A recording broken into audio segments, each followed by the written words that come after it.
Are you searching for the best in online black radio? Then go to blacktalkradionetwork.com, helping you filter through the noise. Real talk, black talk.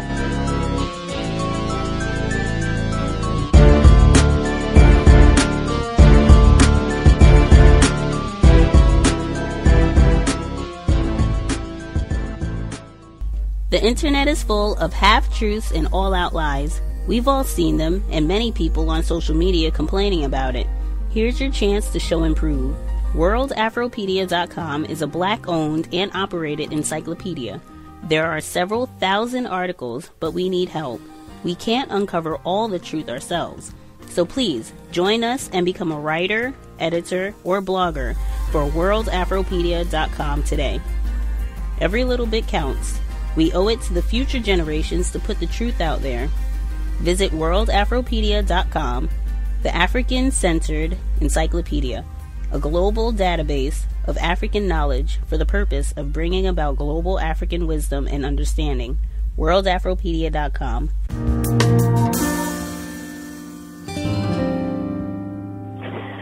I have a question for Dr. Francis Cress-Wilson. On a job, I've been subjugated to white harassment, which involved me and another white woman. I go by a code of conduct when it comes to dealing with white folks, and I minimize my contact with them. I don't speak to them, and the company that I work for does service for the hotel that she just so happened to work for. And when she tried to speak to me, I would ignore her, and I wouldn't talk to her or anything, and I would just grab the papers and go on with my day. And I've noticed that, you know, there are consequences when it comes to ignoring white women on the job. And I got news from the VP of the hotel that they had contacted my manager, saying that I was harassing her because I was ignoring her. I wasn't following proper job procedures or anything like that. And what I've noticed is that when I was outside of my booth, she tried to come speak to me again, and I just kept ignoring her. I wasn't talking to her or anything like that. And her boyfriend said, "Hey, black effer," like, "Hey, black mother effer," like, you know, I think that was his way of trying to get my attention. So I laughed, and I continued on ignoring him, and also her. And I noticed how he went on the inside of the hotel and tried to pick a fight with my black coworker, who was just so happened to be African, at the front desk. So they called security on him. And she got frustrated, and she told me, "Well, you should be happy a woman of my status is trying to speak to you anyway." I have a question. Is there anything that I did wrong? Is there another way I should have handled the situation? Do you have any input on it? I would just suggest, and correct me if I didn't hear you totally. Do you see, I think that start out in terms of attempting to be courteous and respectful at all times, you know, to the extent it's hard, though. It's very hard, you know. See, sometimes white females want to insist that a black male give them attention. And they are, and I'm not saying give the female any attention beyond being professional and polite. Do you see what I'm saying? And you may have to give, sit down with your manager and say, the person is being demanding, or that I relate to them. Are there guidelines that you would like to give me about how I can conduct myself in a professional way? Do you see, I don't date people on the job if that is what the issue is. But sometimes they can be very provoking. I had a situation where a young black man in Boston. He was working in Senator Kennedy's office, and a white female would constantly come by his desk and touch him. And he said, Dr. Welsing, how should I handle it? And I said, you can say that, really this is sexual harassment. And her response was, who are you going to tell? Who will they believe, you or me? Do you see what I'm saying? So that whole thing of whether she's trying to get her white boyfriend to have a response that I will protect you from this black monster, you see, but I would start out saying in the workplace, try to have conduct that is professional in relationship to other co-workers. In other words, you may have an idea about what racism, white supremacy is, but in terms of your performing in your work setting, so then I'm going to be rude and disrespectful. I would say don't use that approach.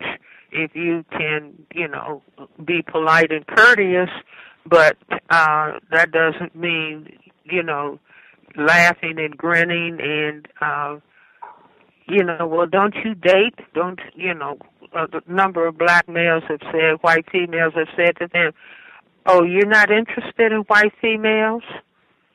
Or don't you date white females?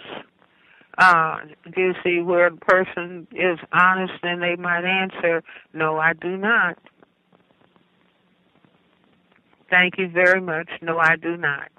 Do you see? But if somebody is attempting to be provocative, you may have to resort to speaking to a supervisor. Please tell me how I can handle this situation. You see, I am being polite and courteous and doing my job in relationship to this person, but I would prefer to not have all of this extra attention. Does that make any sense to you? That makes perfect sense. I also want to add is that I completely appreciate all the things that you've done throughout the years, and I consider you Neely Fuller's, Mr. Neely Fuller's partner in justice. And I just appreciate everything that you've done. Context of White Supremacy. Always at least a good start to begin with the voice of Dr. Frances Cress Welsing. She spoke about workplace racism many times through the years, her visits to the C.O.W.S, Context of White Supremacy. Again, this is our weekly Thursday broadcast, Workplace Racism, every Thursday, 8 p.m. Eastern, 7 p.m. Central, 5 p.m. Pacific. If you would like to dial in, if we have black entrepreneurs, if we have black people who have figured out, hey, this is what to do so that you have no struggles on your job. You go in, you work your hours, you get your promotions, you get your raises, and you never have a moment of conflict, strife. You move right on up the corporate ladder. As long as you want to hang out there, no issues. You should be the first folks to dial in if we have any listeners, black listeners, who have got themselves in that position. If you're self-employed and you are rolling, you don't have any problems, you don't have any white people that work for you, or you have figured out if you have white clients that you serve, you have figured out how to deal with them and neutralize any of their attempted racist activity, dial in the number 641-715-3640. The code 564-943#. Press *6 if you would like to participate.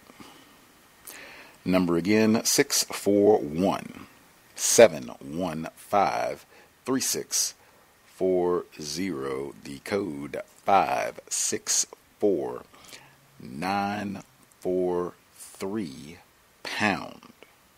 press star 6 if you would like to participate. Again, if you're not able or you just don't want to call in via phone, you can share your thoughts, observations via email. My email, untiljustice@gmail.com.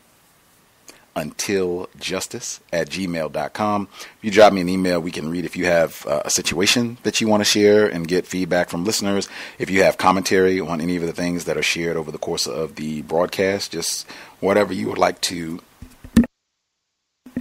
share with us, you can keep it anonymous. Just drop an email, untiljustice@gmail.com, and I'll keep an eye on my mail as we proceed through the broadcast.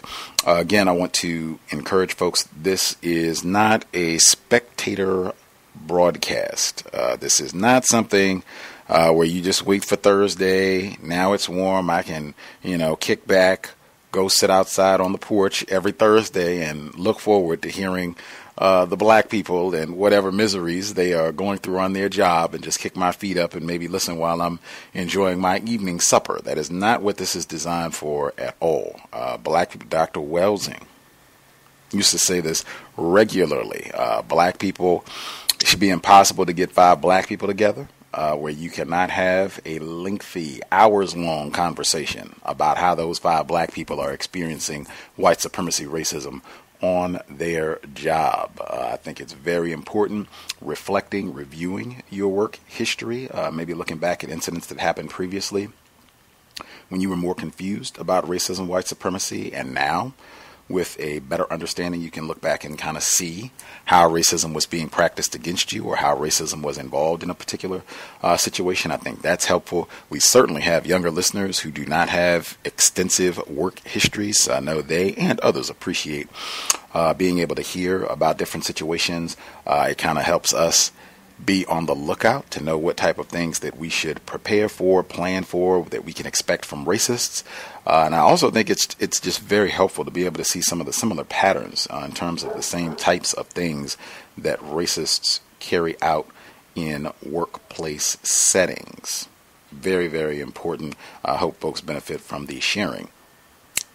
In that vein, some of the folks who wrote in already to share commentary, people who emailed commentary in. I want to read a few at the beginning, and then I'll try and sprinkle in the rest as we proceed.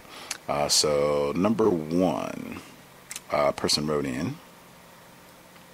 They said, this is a black male, I've recently been sent to another job location with the same company. Before going, the supervisor told me who to report to when I get there.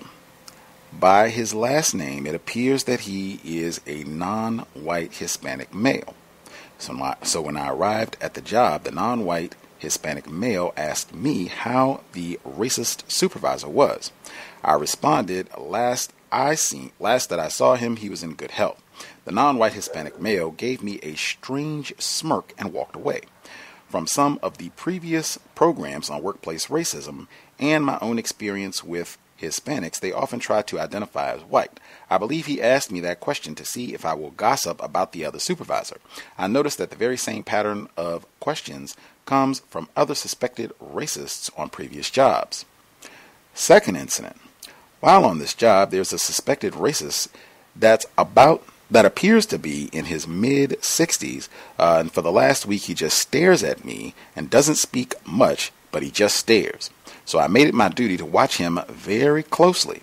So one day, while it was slow, I had the machine turned to the back so that the back was facing him, but the machine has a side mirror so I can see him very well. Within a couple of minutes, he came creeping alongside the machine. I then said abruptly, "Can I help you with something?" His response was, "I was trying to sneak up on you." I asked him why would he want to sneak up on me. He had no response and left. With that encounter, and by his constant staring, I've started to wonder about his sexuality. My doubt was confirmed on our next encounter. He came to me and said, "You have to take the bucket off the machine and put the," I'll say penis, but that's not what he wrote. I said the extension correct. He said, "No, I call it a penis, but that's not what is in quotes what this racist said. You black guys don't have problems with penises. That's not what he said. I said I can't speak for all black guys, but I do. So I put the extension on, and every racist suspect made the gesture about their penis. Third incident. A suspected racist came to me and said I'm really bad with names, so he re-asked me my name, and I asked him his name. Again, we exchanged names. He pronounced my name clearly. I pronounced his name clearly. He then said, "Hey, do you mind if I call you D for short?" I said, "No, sir. You can call me the name that I told you I would like to be called.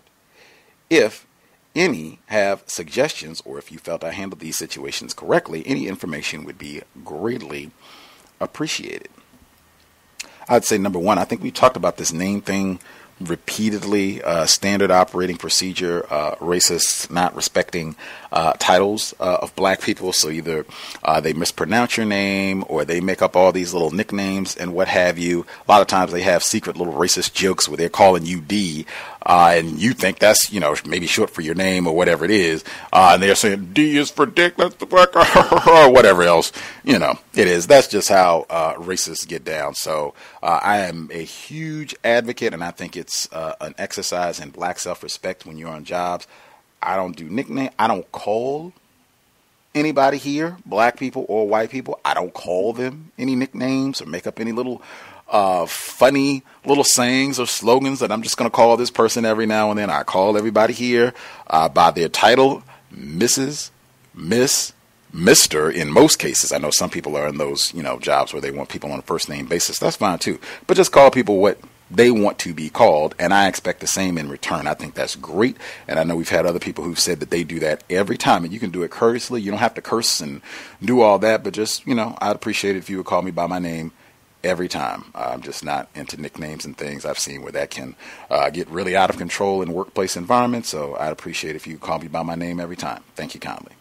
Or you can, however you want to say it. The other incident with the guy sneaking up on you, I think we've also had some other people, at least one other person that I can think of, where whites were trying to sneak up on them at the job. And I think one white person that was doing this had like some combat training. I take all that stuff really serious on the job. Anytime where it's looking like whites are trying to make you the butt of some joke, excuse the pun, trying to make you the butt of some joke, or coming in and just saying all of these racist and crude type of things, I would really be hard on the serious, conducting myself in a very serious manner. I'm not joking at any of these, what you call jokes, and just tacky commentary. I'm not joking, smiling about any of this. Again, being courteous. You speak to everybody.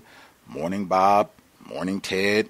Morning, Helen. You speak to everybody, but I am not into any of this behavior. I would make that very clear and be consistent about it. It's great that you were talking about the machine has a mirror on it, so you can get a wider field of view, so you can see what's happening around you, behind you, and what have you. If you've got all these type of things happening, I think we've encouraged before people to maybe have a mirror at your work area so you can see, because other people, like I said, have commented that whites, come behind them and sneak up on them to hug them, or some other, just white supremacist terrorism. So I'm a big advocate of that. Staying in the question lane. Why are you sneaking up on me? Is it something that I can help you with in terms of doing all of this? You said, the person that wrote this said that you had maybe doubt, suspicions. Maybe, this is a race soldier who is making some sort of sexual advance. We talked about this in The Delectable Negro, right? White men's sexual attraction to black males. Absolutely could be. I would take that serious too, and I would also monitor your personal space. Sounds like if he's sneaking up on you and that sort of thing, I would be real cautious about folks getting close to me and that sort of thing. And I would make that clear too, that, hey, I really try to be respectful of other people's personal space. We're here, we're doing our job, we're all working together, but, I don't want people in my personal space. I don't want to be in your personal space. If that sort of thing is happening, if they're trying to sneak up on you and touch you or anything of that nature.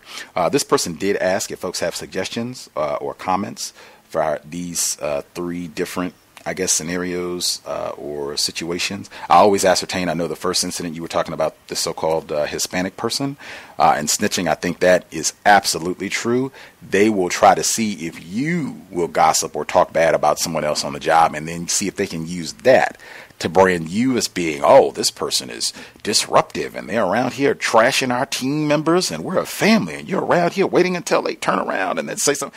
So I think that's a great habit, great response. I don't have anything bad to say about anybody here. I would just assume they might be recording you. We talk all the time about having recording devices and that sort of thing. They might have you on camera making these comments. So I think that's a great move. And again, I just encourage folks, ascertain to the best that you can, is this person white? That's number one. And then even if they are a non-white person, you should not assume that this person is an ally or a friend of yours. You are behind enemy lines on the job. Many non-white people, victims of racism, are compromised and helping out racists directly on the job. So you just have to keep that in mind. United, independent, getting things done. I'll read one more and then we'll get to some of the folks who called in. Next person. They said maybe a few callers, this is a black female, maybe a few callers can provide some assistance in explaining why white employees like to infantilize other white employees. For instance, in my workplace, white employees' names are shortened to kitty nicknames, like Susan will be turned into Susie, Matt will be turned into Matty, Brad will be turned into Braddy, and so forth. This doesn't happen to black employees. I've seen a lot of nicknaming of black employees. Continuing, I have an issue with my workplace handbook. I noticed that I was accruing the wrong amount of PTO, paid time off. I asked Human Resources about it because in all three copies and formats that the handbook was given to us, it displayed a different PTO rate than I was getting, and HR simply said our company goes by a different rate than the parent company. We don't follow their handbook, all in quotes. I then asked for our company's handbook, and HR stated there wasn't one. Now, I spoke to our HR privately in person and did send emails to leave a paper trail. After speaking with HR, my manager sends a passive-aggressive broadcast email to everyone about PTO.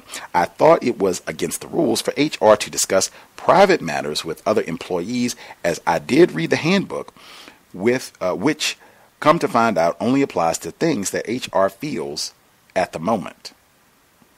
Wowee, the tackiness of whites. Very important. That's what I said about reading your employee manual, because even when you find discrepancies like that, and that, I'm not surprised about that at all, where you have something in the policy and they say, oh yeah, this is not our policy, or we updated it, or this is a brand new one. This is not even the policy for our company. This is the policy for our parent company. We have our own handbook and we're not going to make it available to you. Now, that is a level of tackiness that you would not know about unless you read your handbook.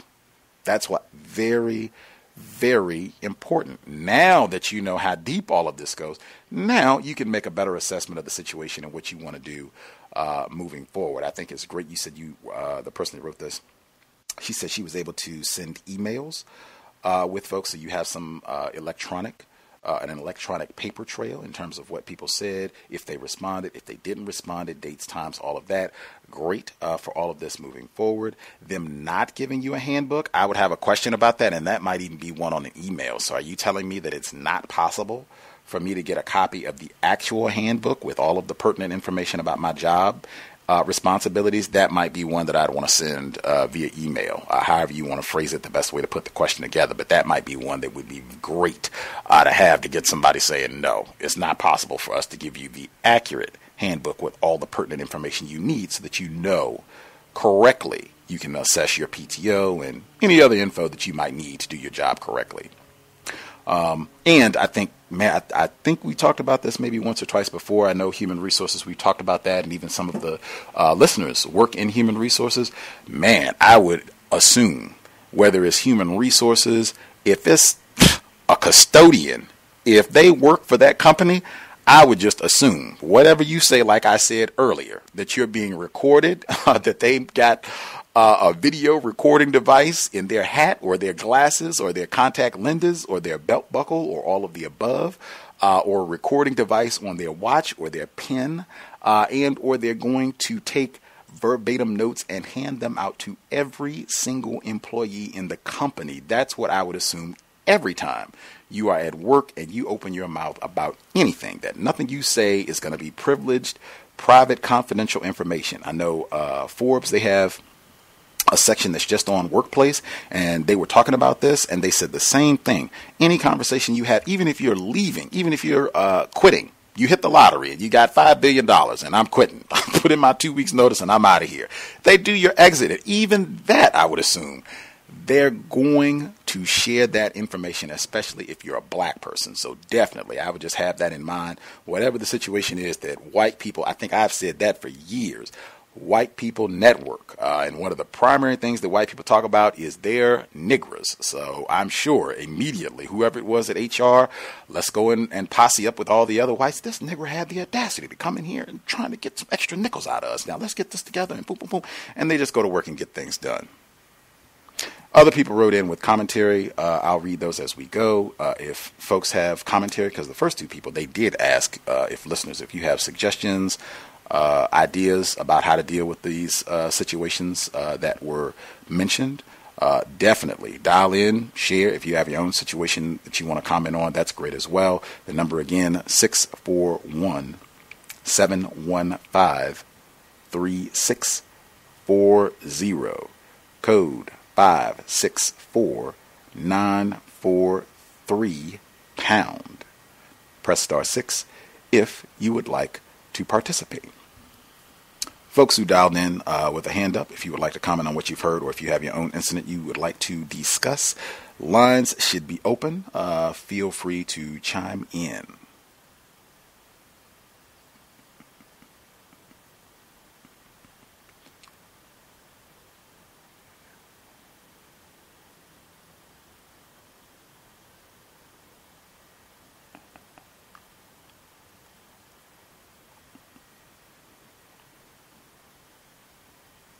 Can I be heard? Yes, sir. Yes, sir. Greetings to you, the host, the callers, and the listeners. I wanted to comment about the different jobs that I've worked when I was inside of buildings with white people. A number of jobs that you work, you have to be inside of a building, and they always turn the temperature to something that, will make black people even shiver. You'll get goosebumps, but you'll notice the white people, I don't think they have goosebumps, and they're not shivering anyway. And I was dating, a few years ago, I was dating a nurse, black lady, and she was telling me that, she worked at night, and the temperature would be real low, and she would, be texting me from work and just telling me that, it's so cold over there, and they won't allow her to put her jacket on. They won't allow her to keep her heater on because she brought a little space heater. So they really want to make sure that black people are uncomfortable, and they know about the exact temperature where you'll get goosebumps, or they know the exact temperature you'll start shaking. They know the exact body weight that you'll be at, and they know which genetics is going to be more susceptible to cold weather. And I think they do that in every building they have, and it seems like most every building, if it's not their living dwelling, then it's somebody's workplace, and they always keep the temperatures to something that black people have a difficult time operating at. And my girlfriend at the time, she would tell me she can't put her jacket on, so her nipples would be exposed. And when it gets cold, there's a change in that, and she was just saying it's a little embarrassing not being able to cover, just because of the rules. I was just mentioning that. I thought that was interesting, and I noticed that white people can't, they can't be in the same type of temperature we were in. So like if it was my work environment, my own job, I would raise the temperature to something that's comfortable to me. I noticed white people get very hot very quickly in those environments. But that's all I wanted to mention. I do think that's workplace racism, to intentionally keep the temperature lower than what we can tolerate. Thank you. Now that is interesting. I've heard that talked about like recently, like this year, 2017, but it was not talked about, talking about climates in work environments. It was not talked about in the context of racism.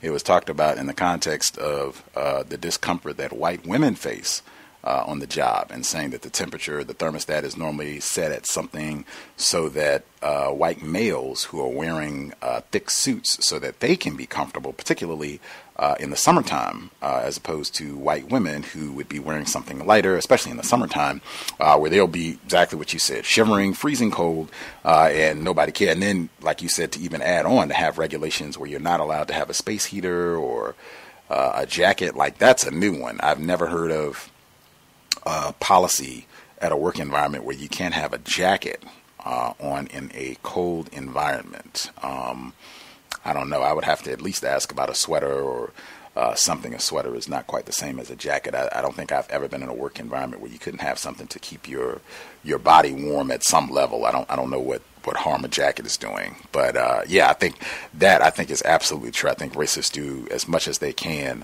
to make our work environments uncomfortable, so that, you know, we just cannot come in, efficiently do our job, and have a pleasant day at work. That is not what they're trying to do at all. Has your wife been able to do anything to try, or girlfriend, has she been able to do anything to mitigate this, or is she just having to suffer through being cold? Well, this is a girlfriend I had a few years ago, and right. She was a nurse. But I don't think that she was able to change it, because I thought it was ridiculous too that she couldn't wear a jacket. But I think it had something to do with the uniform, and that the people were just being particularly nasty towards her.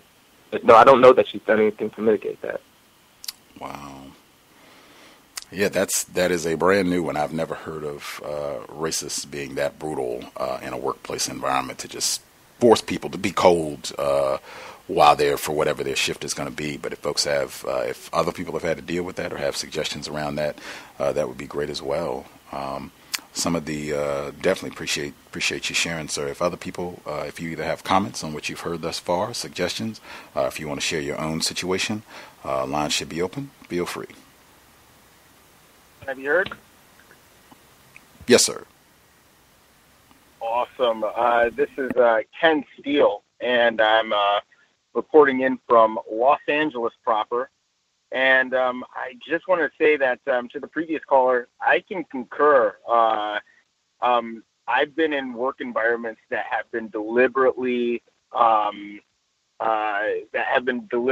conditioned to be at lower temperatures. I've heard managers say that there's a belief that people work more effectively in colder temperatures, and it keeps people awake, as opposed to having the temperature at a comfortable temperature, where they believe that workers will tend to fall asleep, or they'll be just simply too comfortable. So I don't think it's particularly cruel. I think it's just status quo cruel. I think that is just the type of logic that you can expect from anybody who's constructing these types of environments that just naturally pan out to be hellish. I think that they're designed to be as such. I've had managers complain to me that I am too relaxed, that I am not stressed enough, that I'm not worried enough on the job. So I do believe that they are deliberately designing these environments to be uncomfortable. In fact, I think that's part of the dress code. I think it's inbuilt into the dress code. It's something that I've reported on previously. They oftentimes, some of the dress codes that they have are just specifically designed to be uncomfortable, and they really don't want workers to feel truly comfortable as they're doing their jobs. One thing that I guess I wanted to add to this discussion, two concepts. I think they're legal concepts as they relate to workplace racism, and I think these concepts are called retaliation and constructive termination. So when it comes to the concept that they call, it's a legal concept called constructive termination. And the idea behind what is called constructive termination is that an employer will make a workplace so intolerable for a particular worker that they opt to terminate themselves. That would be the only logical conclusion that any reasonable person in that position would come to with regard to their employment. So this is for at-will employment situations. Your employer is doing things to deliberately make you want to leave. Now that this doesn't include extra scrutiny or extra checking of your work, it has to be something that they can demonstrate as particularly unprofessional. This is behavior that does not belong in the workplace.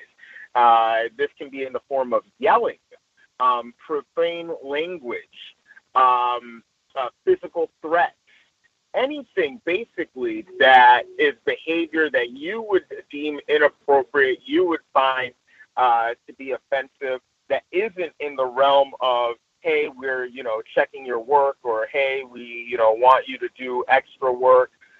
These aren't grounds for constructive termination.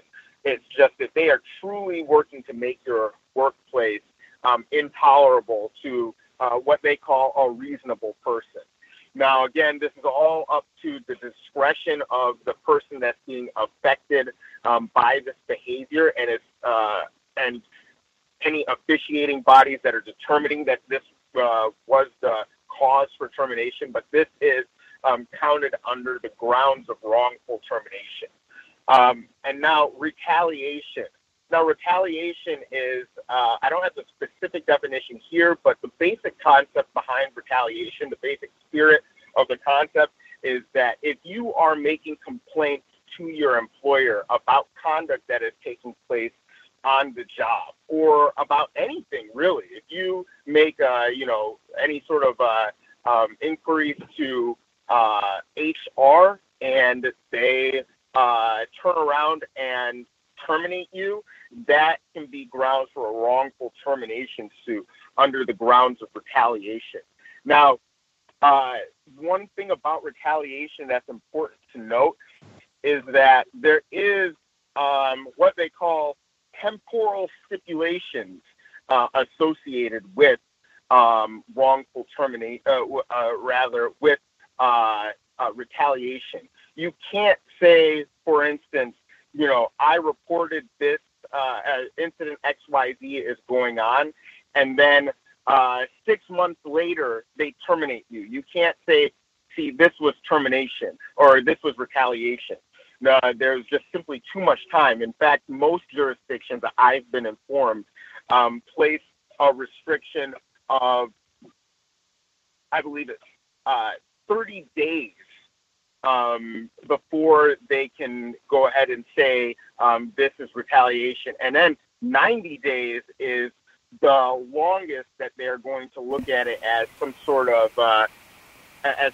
link. So if you are in a situation where you are reporting your employer for any sort of incorrect conduct and they terminate you, that is grounds for a wrongful termination suit call under the concept of retaliation. They are not allowed to fire you simply because you're making complaints or asking questions on the job.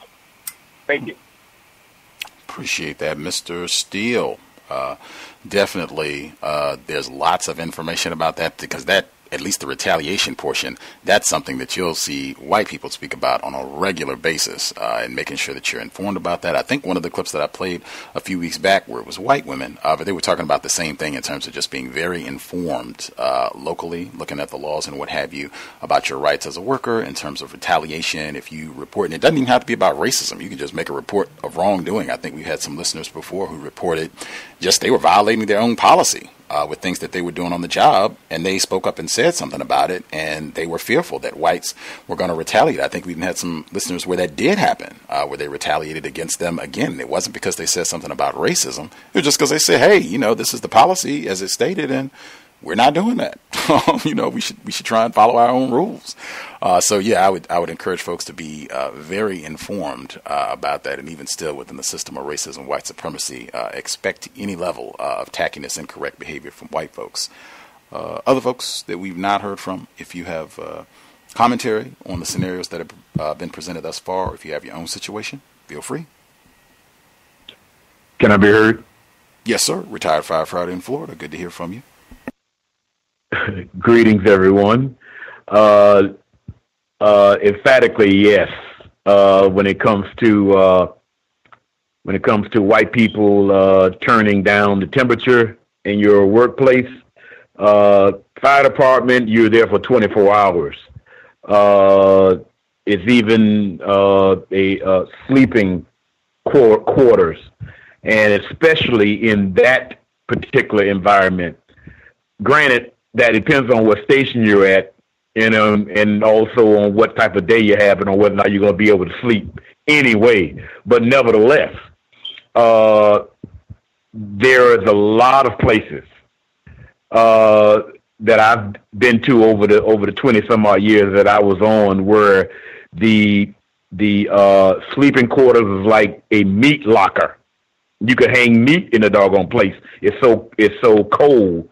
Even during the winter, and it's deliberate. It's deliberate, and white people, due to, in my opinion, their nature, they are, their history being, in cave dwellers and whatnot. And I think genetically, I could be wrong, but I think genetically they're more conducive to colder temperatures anyway. They'll be laying up there in the bed with nothing but their underwear on, with no sheet over them at all. There is a remedy to that problem, that you would just have to be prepared by having heavy blankets, that sort of thing, to protect you from that very, very cold atmosphere. And it's done deliberate. They actually laugh about it. As far as what I've witnessed out of white people, primarily. And the out of constructive name calling that white people do, as far as deliberately, it is deliberate, of them shortening your name or saying something. You have to be, and I was listening to the earlier readings, and I think the writer was correct if he went right away and basically corrected the person, and basically keep informing them about the only name that you would like to be called, be addressed as, that sort of thing, and be courteous, but at the same time you could be courteous and have a aura of firmness also at the same time. Because they're always, like I think I heard you say, because they're always watching you. Non-white people, especially non-white black people, take that for granted. But white people are very much paying attention to you when you're not really aware of it. That's always essential to get those type of things squared away. And that's all I have for right now. I'll just listen, and wherever I can chime in, I will. Thank you. Indeed. A meat locker, he said, at the fire department. Wow. I think that is wacky. Other folks that are on the line have suggestions, commentary, or if you just want to share your own situation, feel free. Line should be open if you have a hand up. Can I be heard? You're a little low, sir. If you could speak up, that would be grand. How about now? Give us another sentence. Let's see. Okay, let's try that again. Is that better? Sounding good. All right, good deal. All right, so it's Mark in North Carolina. I just noticed, or I had an observation from team meetings that we have at my current workplace. And the dynamic that I notice is that usually the room is kind of divided. So you have the white people on one side, and then you have non-white people on the other side of the room. I don't know how that takes form. It just kind of happens. But what I noticed is that in the conversations for any issue that we're bringing up or what have you, it seems as if the white people automatically assume the position of being the expert. And that's regardless of how knowledgeable they are or how effective they are in terms of their performance. Initially, when I was a little bit more confused about the system, racism, white supremacy, I would make an effort to try and kind of show how much I knew about whatever the subject matter was they were talking about, because I didn't want to accept the ignorant black person concept. So I noticed that typically that would lead to a lot of wasted time and energy and even frustration. And that's whether I was, knowledgeable about the concept or if I had to just kind of default and admit that I didn't know as much as I thought I did. So what I did going forward was I made efforts to exercise silence. So I just kind of let the meeting go. And if I have something to interject, I'll put it in question form and avoid making statements. Another thing that I noticed is that in making statements, I see like a lot of the non-white people, they may make a statement and it could be perceived as a complaint or a grievance. And when they do that, the white people may have been thinking this the whole time, but they would just kind of use terms like, just to piggyback off of what so-and-so said, and it would still kind of be that the non-white person who made the statement would be the focal point still. The other thing that I wanted to mention is that I noticed how the white people who are in, I guess, senior roles, quote unquote, or leadership roles, they would talk to the non-white people in a using a doubtful tone of speech, if that makes sense. It could be just in the intonation. They come across as if they're not confident to the person about the person. And I think that if a non-white person internalizes that, then they could kind of be doubtful of themselves. And I think that that's a standard operating procedure for white people that I've seen in the workplace. Thank you for letting me share. I would agree. In terms of the tone, the way that white people, in general, I think that even extends beyond the workplace. But certainly in the workplace, I've seen and heard that same sort of tone that you're talking about, sir. Other people who dialed in, if you have a hand up, if you have commentary that you would like to share, people that we have not heard from, if you dialed in, if you have a hand up, if you either have suggestions, comments on what you've heard from folks thus far, if you have your own situation that you want to address, feel free. Hello? Can I be heard? Heard both of you. We'll nab our female caller first. Okay, hi, it's Rochelle from Florida. Just in terms of always being watched, I wanted to just comment on anyone who works primarily with like technology. If you work any job where you're always on a laptop or anything like that, people may already be aware, but tech people or administrators with, access to tech, people can remote in. So just, always treating it like a tool of the workplace and not ever personalizing it. If you're allowed to take your devices home, whether it be laptops or mobile devices, not ever getting so comfortable where you have it on your own Wi-Fi or you're going on your own personal email, personal sites, because people can remote in, meaning they can access what you're accessing. They can look at what you're seeing remotely, whether they're near you or far away or whatever the case may be. So just keeping that in mind, and also with all of the devices having camera capabilities, just being aware that people can utilize those parts of the equipment to view and listen in, and even some of the smart televisions.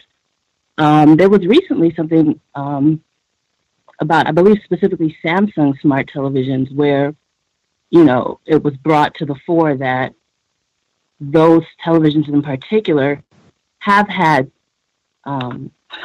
access, or rather have been utilized where the audio and other things could be seen on the other end. So just being aware always when you're working with devices as well, that those are tools that can be utilized to intrude, and they can be used, against you if you're not very careful. And that was it at this time. Amen. Say it. I almost want to say it 3, 4, 20 times. That cannot be overemphasized with all the new technology and stuff, and a lot of jobs that they give you. They might give you, a phone or a tablet or a computer or all of the above. Though the same thing I said before with those possessive adjectives. This is not my desk. This is not my office. This is not my job. This is not my mobile device, computer, whatever it is. Absolutely. If you think white people are under surveillance just watching you, buddy, wait till the IT racists get involved and start going through your browser history and everything. Man, all of that stuff. Just, you should be thinking, if this is their computer, their device, or what have you, I'm going to treat it as such and not access any of my personal, whatever it is. I think that's a great advice, not even checking your email or anything, because whites are super, super nosy, and the technology is just advancing at a mind-boggling clip. So I think that's excellent suggestions, ma'am. The male caller that spoke up simultaneously, were you going to comment also, sir? Yes, sir. First time caller, my name is D, and I'm calling from upstate New York area. I just wanted to chime in on the weather conditions and the office that I work in. It's like kind of extremely cold. I tried to come in with a hat and they forbid me from wearing that right there. I mean, like, it's so cold in there that you could basically catch a cold, and I think I have a couple of different occasions. And also with the recording devices, I have one other non-white co-worker at my job, and we speak from time to time. I try to stay coded and not speak on racism, white supremacy, but it just comes up from time to time. And the other day he mentioned that we might be recorded, and I kind of noticed that a lot of the white coworkers or whatever, like, they look at me kind of differently now. So I don't know if they recorded us or they listened to our conversations or whatnot, but it is what it is. But yeah, I just wanted to chime on that, and probably have a little bit more to add on later. Thank you. Appreciate that. I'm not surprised if you made that sort of comment that, hey, they could be recording us, and then maybe they were, and white people heard you say it, and now they're looking at it. It wouldn't surprise me, and this is not playing the paranoia. It's just because my experience has been racist when they notice, like, oh, this is one of the niggers who's a little less confused. That sticks out. Like, they will pay attention. Like, you got to watch this one. That boy right there. He even knew that we were spying on him. Got to watch him. Got to be careful around him. So that it could be exactly that. Maybe it's not. Maybe they didn't see anything. Maybe they're just, doing what racists do. The tip, since you all have kept talking about it, that temperature thing, when I lived in California, I worked in the Oakland school system, and they had mostly black children. Now, most of the staff were white. I was one of the few black people there, and particularly black males. They did not have very many at all, even though they had a ton of black male students in the classroom. But they had terrible heating. They didn't have air conditioning in the classroom at all, which is not, totally uncommon for this part of California, because this is not Southern California. But it was just terrible temperature in the building. And so in the wintertime, now this is California, so I mean, it's not Arctic cold, but still, it's cold. Like, it will be in the 50s. And this is Bay Area, California, so there it might even creep down to the, upper 40s.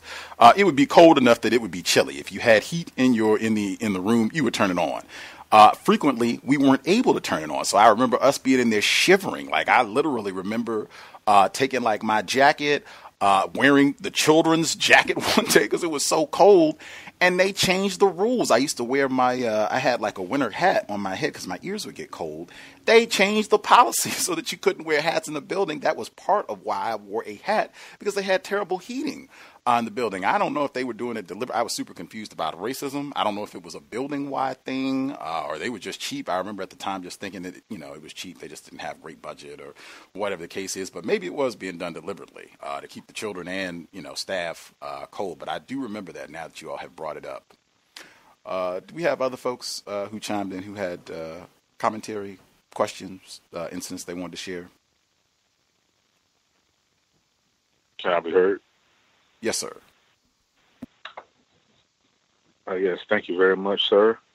Greetings to Gus, the host, the listeners and callers. One thing I wanted to start out with was, like, I think you had mentioned this maybe a couple years back or a little while back about how white people will talk about different types of subjects or show that they have extensive knowledge about numerous topics, maybe car mechanics or raises or finances. But when it comes to racism, they'll pretend like they don't know anything, or they'll say, "Oh wow, I didn't really know that was happening," and try and flip it back on you like, "Well, can I get your view?" I start out with that to say that I know that in the news there's been a lot of discussion about all of the Confederate monuments down here in the South or whatever. And I think there's still maybe 3 or 4 throughout Florida, but downtown they have been pretty much still arguing about where to relocate the statue. And I think it was maybe Wednesday. Yeah, yesterday they had this protest and a counter protest with law enforcement present. And like, it was just somewhat overwhelming because a part of me knew that it would come about again, but it seemed like it was a high presence of confusion because when I drove by there after work, there were a bunch of different flags. A couple of them I had never even seen before. And then there was, like, I seen the rainbow flags over there.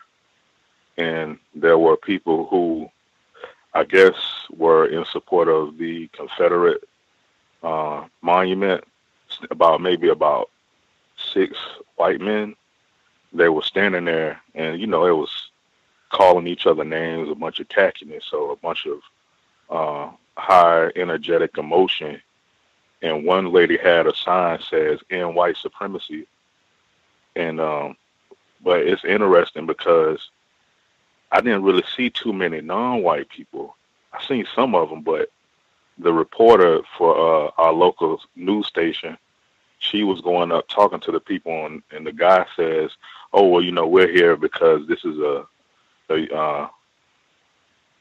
U.S.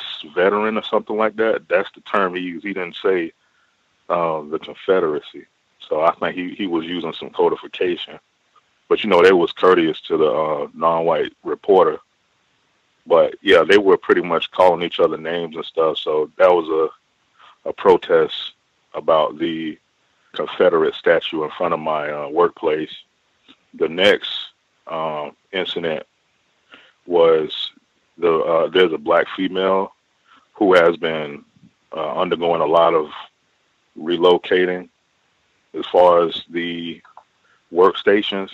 And it's not just her this time. It was whole departments being switched around, going to different areas. So she mentioned that she didn't want to sit in a desk where she would have her back turned. That's the term she used from what she was telling me. So she got moved to another area. She went and told a powerful, or requested to a powerful white person that she would like to sit in another area. And that was an area where another black female was being moved. And so the reason I bring this up was she was saying that how she she told me that I'm not sure if she called both of these people racist. It's two white people. I would say powerful white people, and she said their responses were like they agreed with her. But see, I didn't get everything verbatim what they said in her response. But she mentioned to me that she either accused them or she called them racist, both of them. So, and these are younger, newer white people at the office. So I found that to be very interesting. So she didn't necessarily say what their responses were. So they've been very quiet when she's been bringing up the race issue. So she's been very bold, to say the least. And that's all I have to say right now. Thanks. Wow, not the young white people at the office being accused of being racist. Wow, who could even imagine such a thing? That is that moving. That maybe it would have been good to get her code on exactly what she said to get her seat moved. I think that came up last. I know it's come up more than that on the program, but I think someone last week was just talking about that, being able to get moved either to a different location in the building or whatever it is, and what the code is, so that you can get that process moved along. Those Confederate things, I just heard somebody saying that today, suggesting that white people are ignorant. I don't know if that pops up in the work context or if that is a discussion. I know there has been so much about the monuments coming down in Florida and different places. I don't know if that is something that's coming up at work. I know in Virginia they had whites carrying torches at night to protest the removal of the monuments. So I don't know if that's a dialogue that's coming up at work. I'd say the same thing that I say for everything else. I would not share an opinion on it. I would just if whites want to volunteer their frustrations or thoughts on the matter, great. Let's hear what you have to say. But I would not share a thought, what have you. It would just be something interesting that I observed if that did come up while I was at work with whites or even non-white people. Did other folks who dialed in have commentary they wanted to share, either about what you've heard thus far, or if you have your own situation that you want to address? If you have a hand up, line should be open. May I be heard? Yes, ma'am. Hello, this is Red from Ohio. I only have a few observations this week, and I did want to say first, hello to everyone. First, I did want to say I have used some of the advice from, I think, either last week or the week before, as far as if like they're calling you by a different name, not to just respond at every single time, because I'm kind of dealing with that now. It's kind of like a term of endearment that I'm being called, and I don't like it, but I feel like I'm trying to figure out the best time and the best method to kind of get that to stop. It's not something that's necessarily derogatory, but I feel like since white art can be deceptive, who knows why I'm being called this. A few observations. We recently had a meeting at my job, and one of the superiors, white person, a white man, in the meeting, he used the term white space, which I've never heard of, and he actually defined it, because in the meeting it was, I would say, about 50 to 60% non-white, and then the rest would be white.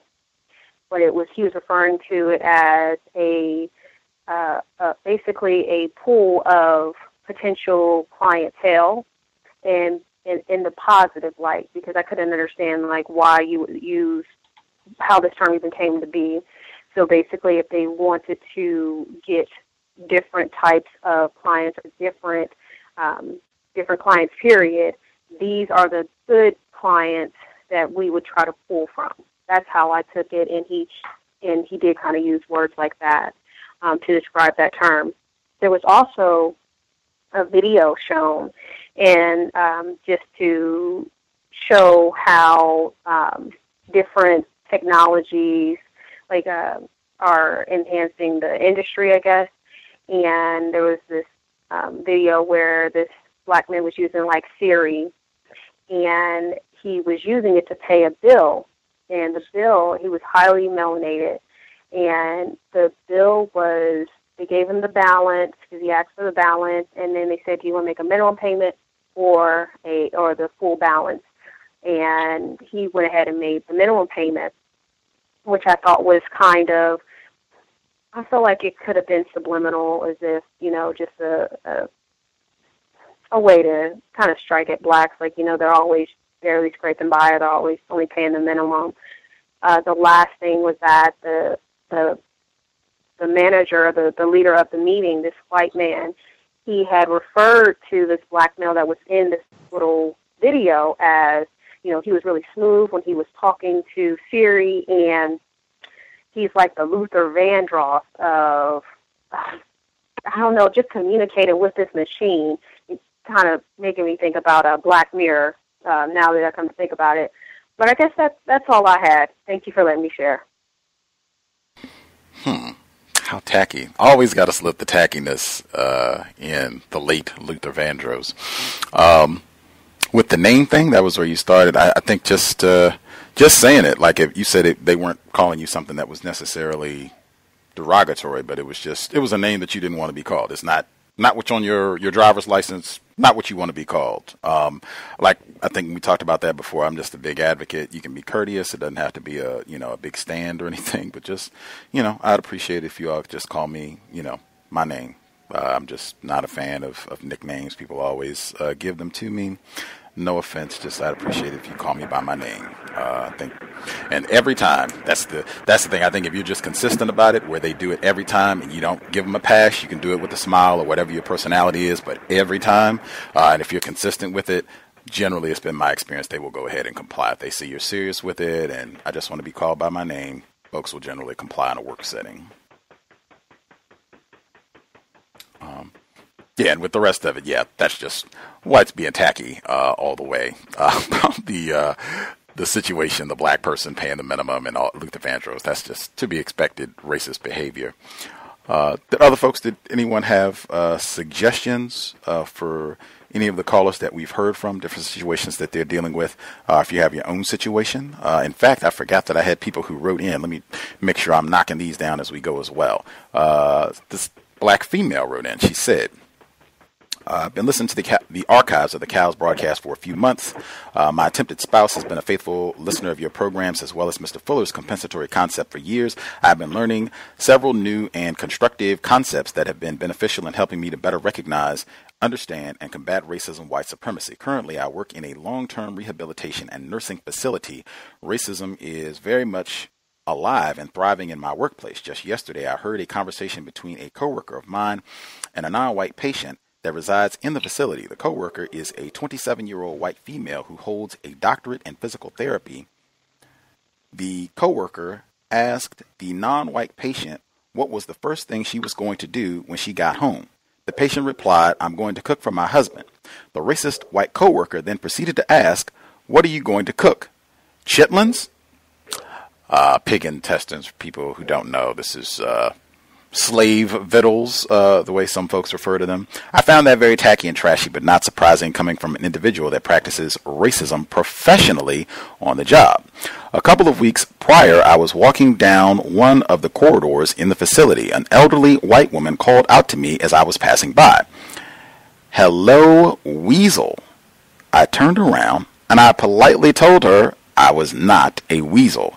Then I asked her if she was the mother of weasels. She looked at me for a couple of seconds, then burst out laughing and replied, "That was a good one." I kept it moving, feeling justified in my moment of black self-respect. There we go. And the naming of black people coming up again and again, why I just suggest every time, exactly what she stated there, black self-respect. Every time, I would appreciate it if you would call me by my name, whatever that is. Just call me by my name. Thank you kindly. Not any, little nicknames, weasel, all of that. And it's always something tacky. That's always where we're going. I'm not a weasel. I'm not a rodent, some non-human entity. It's always headed in that direction. That even reminds me, in the South, during the so-called civil rights movement, they had one of the whites in Alabama. He was talking about the NAACP. He said it's niggers, apes, alligators, coons, and possums. It's always something like that headed in that direction in terms of how they talk about black people. And the chitlins as well. Remember that when Mr. Steele, he's with us today, when the food thing, I've said that racists, they can find a way, even when it gets to food, to come back and be racist on the job. It's going to be lurking in any conversation. Now, for other folks who dialed in, if you have commentary, any of the folks that we have not heard from, if you have commentary, question, suggestion, line should be open. Feel free. Can I be heard? Oh. Young lady can go ahead, Gus. Oh, right on. All right, thank you. I'll make it quick. What you were talking about earlier about like white people sneaking up on black people. This white girl at my job, the one I was telling you guys about, how she just always wants to hug me and stuff like that. Well, you know, lately she's been like sneaking up on me in the store and like pretending, quote unquote, to like punch me in the throat or kick me in the leg, and she goes, hiya, ha ha, it's so funny, I'm a ninja. And I just kind of look at her and walk away. But lately, well, not lately, it was 2-3 days ago, her fiance, which is another white woman, came to bring her something to eat, and she asked if she could go eat with her, and I was like, okay, whatever, I don't care. And her fiance, she says, yo, what's up, man? How you doing? Yo, yo. And I looked at her in her face and I said, I do speak English. And she just got red in the face and she walked away from me. And that's it. That's all I wanted to share. The patterns, we talked about that last week. And I bring that up. I say again, I point that out just to say, this to me evidences that whites, they're not ignorant about racism, white supremacy, and further, it just shows they do a lot of the same things. We just talked about that last week. In fact, that was the opening intro for the workplace racism program last week, was how whites, they will wait until the black employee, one or two that they've allowed to work, they come in, and now it's, oh, what's up, my dog, you chilling? Like we just talked about that last week, consistently, where they will engage in all of these tacky racist behaviors. That's why I hope a big part of this is not being surprised. We can help us kind of watch our blood pressure so that we're not getting stressed out, we're not getting upset, we're not caught off guard. This is what I said last week. Dogs bark, birds chirp. White people practice racism and do it tacky all the way. So I think that can go a long way to helping us in how we respond and to help kind of safeguard our black mental health, in my opinion, as we deal with these insults and racist behavior on a regular basis, and recognizing it as racist behavior. I hope that helps as well, accurately recognizing what you're looking at and what's happening to us. The male caller who spoke up simultaneously, were you going to comment as well? Yep. Can I be heard? Yes, sir. Oh, cool. Good evening. 2812 from VA. I'm on the road, so if you can't hear me, I'll speak up. Poetry Spanker, I taught a credit class today. 3 non-white people were there. Went really well. Connected with a non-white female, black female, that was actually from New York. Had a good conversation. Talked a little bit about real estate development and different things. So it was a really good, constructive conversation. She seemed like she was a lot less confused. She even introduced me to a local black real estate organization that I had no idea existed in the area that we are in, which was very surprising because she didn't know about it either. But I was glad that we actually connected. Last thing is I'll share is that this week I had maybe like 8 or 9 clients that all had major credit issues. And for anybody, just to give them a little background, I do loans. I do mortgages for people. I do credit repair and I help. But that's, I do it on the side. We don't charge anybody, but you give out advice. And it's just been victim after victim after victim having major credit issues and things of that nature. And I'm just going to reveal a little bit of honesty.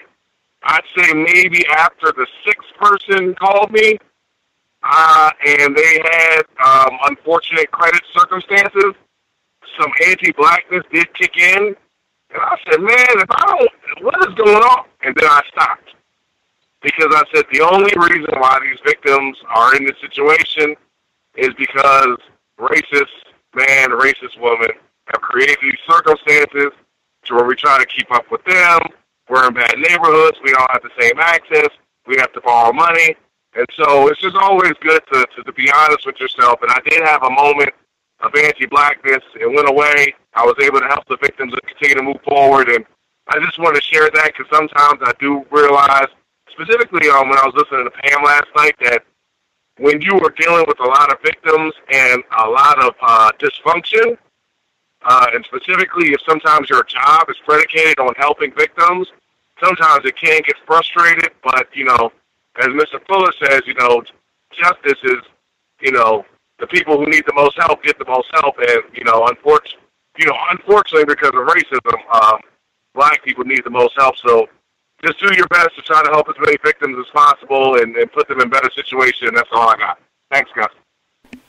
Hey, man, I so appreciate that. I think Pam would appreciate that, too. She was with us yesterday. Shout to Pam.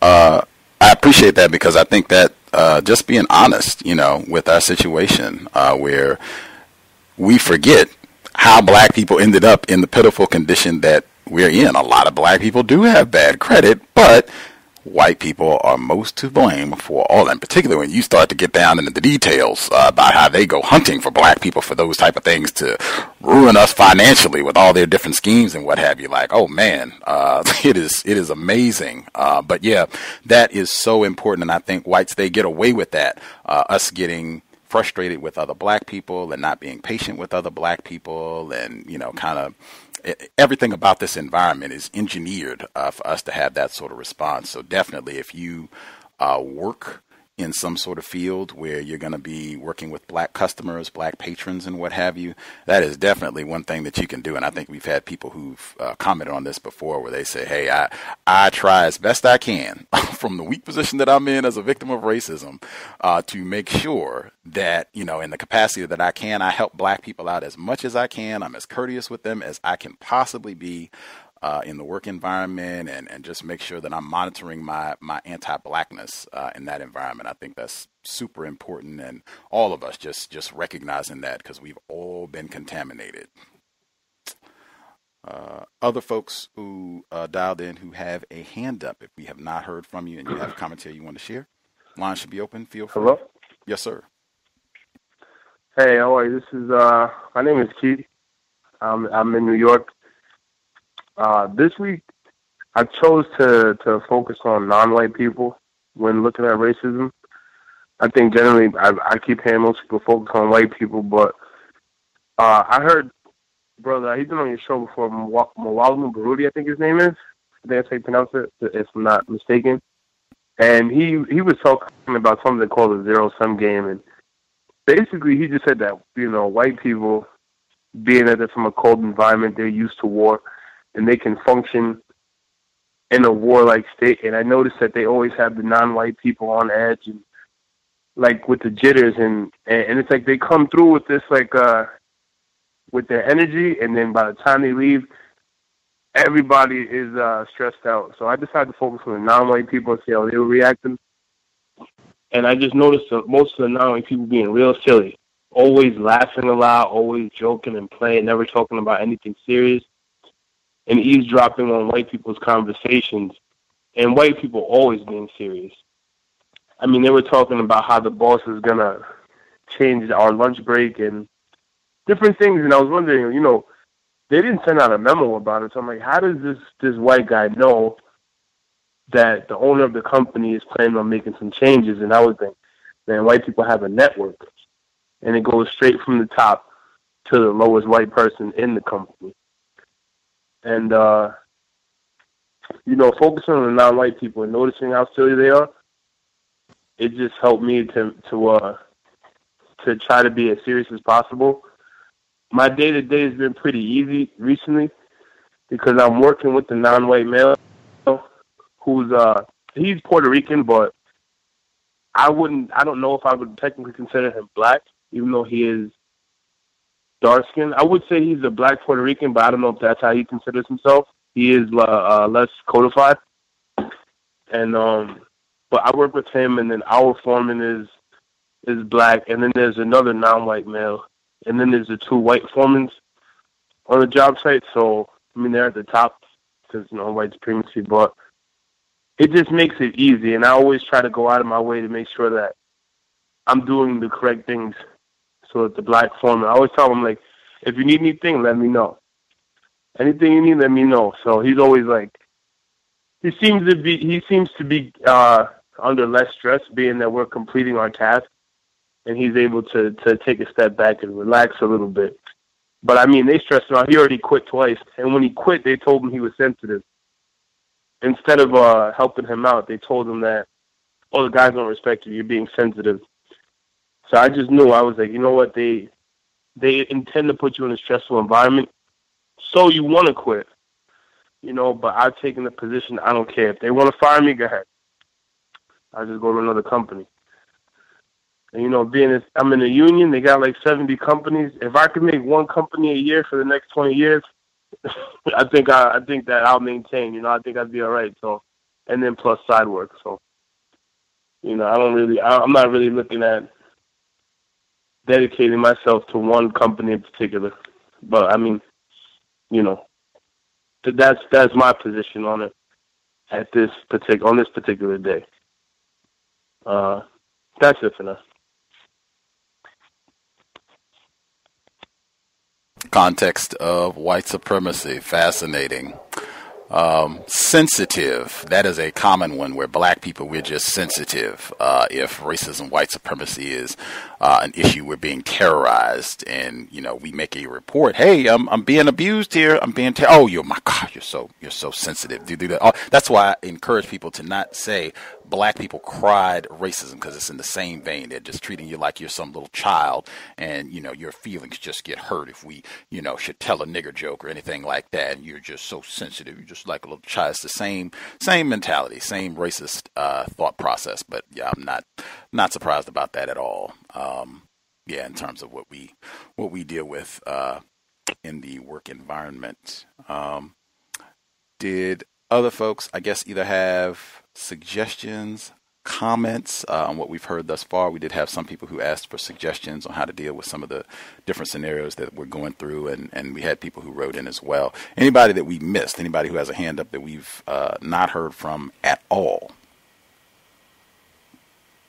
Can I be heard? I think we have Emmy. Yes, ma'am. Greetings. I have two sort of vignettes or stories that I want to share.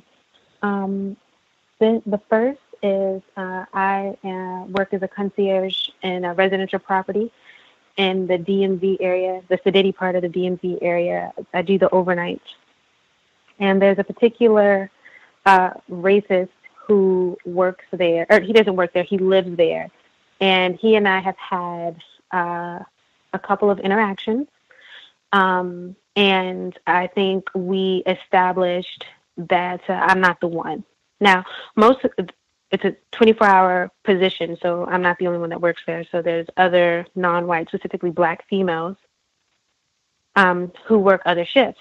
And so when I relieve one, they'll tell me a story about this guy. And then when the other one relieves me, they'll tell me a whole nother story. And so I try to tell these women to, I try to give them some of the things that we talk about here on the cows, or some strategies that I have employed with this particular racist that have worked for me. And that's pretty much being extremely, because he's so aggressive. He is not a so-called friendly white person whatsoever. I took the stance that he's not to be played with. He is extremely volatile, and I think he's just extremely reactive. And given that I work there in the overnights on the weekends, it's not like I have the property management office open to be of any assistance. Hours go by before anyone's actually walking through the lobby. So that leaves a lot of time where I'm by myself, and I don't really have any backup, so to speak. So Last weekend, one of the ladies told me that he threatened to kill one of these so-called, he called them like dirt bags or Mexican scumbags or something like that that work in the restaurant next door. And he was like, you can quote me. So that's like in our official logs. And then he threatened to kill a female in the parking garage who was walking with her older father. Like, parking garages, they have those really tight turns. So, you can't always see somebody, but he was speeding, so he got upset and said that. So that's like in a log. And all property management said is like, next time it happens, call the police. Well, I've already resigned in myself. I'm also the one that had to deal with when I worked during the day at a commercial property as a corporate concierge or whatever, with the touching. So I feel like I have had it, I've had enough trauma at this point. I've experienced enough at this point that I'm able to see a little bit further ahead, and I'm prepared to take certain measures or actions. And I've already kind of thought it through like chess. So my new way of being with him, he only has one time to approach me in any kind of threatening way, or I'm just going to mace him. Like, that's it. If he comes at me at any point, like, he can ask me questions, you know what I mean? Like, I'm not going to be trigger happy on my base or anything. Like, he can't ask me to let him into his apartment or ask me to give him his packages or whatever. But should he say anything about killing or like slam his hand on the desk or make me feel any way threatened, I'm going to just mace him. I'm going to make the log. I'm going to be recording. I don't have the fancy recorder that I can like clip on me or anything, but I do have one of those note recorders, like a standard lecture note recorders. Brand new batteries in it. Memory is clear. I'm just going to start recording from the minute I get in, just in case I don't have enough time. Like, I'm really quick with my phone. I have the little like scan reader or whatever, and I can hit the voice joint, but I don't really know if I have the time in the future. So I'm just going to start recording the whole thing. If nothing happens, I'll just wipe it, get new batteries, like do whatever until I can get one of the fancier pen ones that I can clip on me or something like that. But I'm going to work with what I got.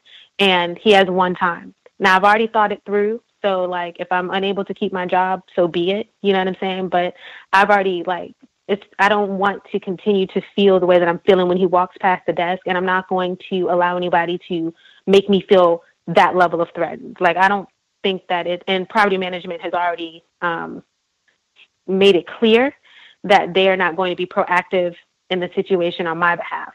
I don't have enough time to call 911, and I'm not dealing with all that. I'll call 911 once I mace him, and we'll just go ahead and have that thing play out, and it'll just be done. I got 2 things of mace. Keep them with me. And so that's one, and I've thought about it, and the more I think about it, that's just what it is.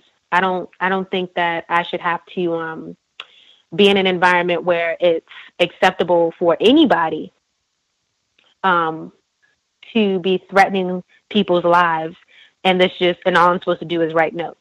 Mind you, I'm there from 11 p.m. to 7 a.m., just me. So all I need for him is come in drunk or whatever, try to put hands on me, what I'm supposed to do, fight with him or call the police and be like, oh, this happened and file a report. I'm not doing all that. I'm not doing I'm trying to go ahead and protect myself as best as possible. So just wanted to let you all know that.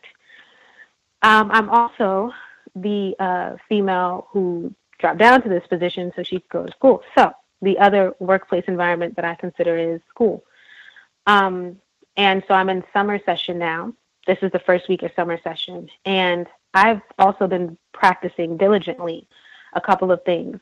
The first original one was constant eye contact, maintaining very open, like I'm just observant, but intense eye contact and not backing down. So I sit through, if I start shaking or if I feel uncomfortable, like I will sit through that. And over time, I was able to become better at doing and because I believe in the power of nonverbal communication, and I think that that's a little bit, I think I can say more in my nonverbals than I can if I talk a whole lot. So that's just a personal thing that I've done, but it's worked for me. The other thing I've been practicing is like not smiling. I was raised a completely different way. I kind of, like, in a perfect world, would love to be a very bubbly person and just be like just a bubbly, happy person. I would. but my experience has shown me that that's not effective. And even though it might get me into some doors later on when I get tired, because when you do that, it will let you in. You know, white people will like, oh, the happy, smiley Negro. But what happens is you get tired after a while, and then you become regular, and then they don't like that. And so the problem is you've already set up this kind of tone where they expect you to be that Negro for them. And when you can't do it anymore, we have an issue. So my thing is to just stop doing it altogether. So I don't smile a whole lot. And I don't like, you know, even if we make eye contact, I won't smile. If you are non-white, specifically black, I'll smile. But otherwise, I'm not smiling. And I don't talk. I make it a point not to be like extra in the communication part about things that are unimportant, especially in school or at my job. So class started, you know, everyone's talking and trying to make friendly. I don't feel like doing it. I just told you all some codes that I've been practicing that have been working for me. So I continue to try to make them more of a habit and to come naturally. And they are coming naturally, so much so that I'm not really paying attention to having to put a lot of effort, getting to the point. So I get in a class, sit down, we're doing everything, and then I just start asking questions because we're going over the syllabus. I need to go ahead and understand this, you know, whatever. Of course, it's a white female teacher, and this is for like bio. So from, you know, it's, hey, my name is such and such. This year, this is what I'm doing. All right, cool. And keep it moving. No, like, hey. And that's another thing. I also practice changing the tone of my voice so that I can talk at this register that you all are hopefully hearing, and it's not coming off some other type of way instead of, hey, like, yeah, like I'm totally like trying to, you know, do this thing and it's so nice to meet you. I'm like, no, because that creates a whole nother image. So we've gone through, my whole thing is I'm not naturally inclined in math and sciences. So I have to pay a lot of attention and I put forth that energy. So I ask questions. Because this is an accelerated course, a lot of information is given in a short amount of time. So if you say something and, you know, you got all these terms being thrown at you, I may not know these terms or it's the first time I'm really hearing them. So I'll ask questions. And this has happened to me in other classes that I've mentioned before, that the fact that I'm asking questions, students who are, this is a primarily white institution, get all shifty in their seat and start huffing and puffing and coughing and whatnot. I don't care because I pay tuition. This is what it is. I want the information. This particular class is no different. So I don't really, the class is so small, I'm not going to raise my hand, wait for permission and all this other kind of stuff. I'm just going to ask the question before you move too far ahead. Could you repeat that? I'm not understanding. So anyway, the professor today asked the question. Women will probably know about this a little bit more. Men will probably too, but maybe the women will get a little bit more. She slow blinked me, y'all. She literally, like, I sit in the front of the class. She slow blinked me twice. And I was like, okay. We're going to get to, you know, we're not going to get to know each other, but that's not like going to affect me. So my counterration strategy for that, I'm going to ask even more questions because I don't care if you're annoyed with me asking questions or not. I pay you. Like, let's get this whole thing straight. That's what me paying tuition is. You don't pay me. This isn't a job that like you hired me to do. And it's like, oh, you need to do this and that. No, I pay you. So you're going to answer all of my questions.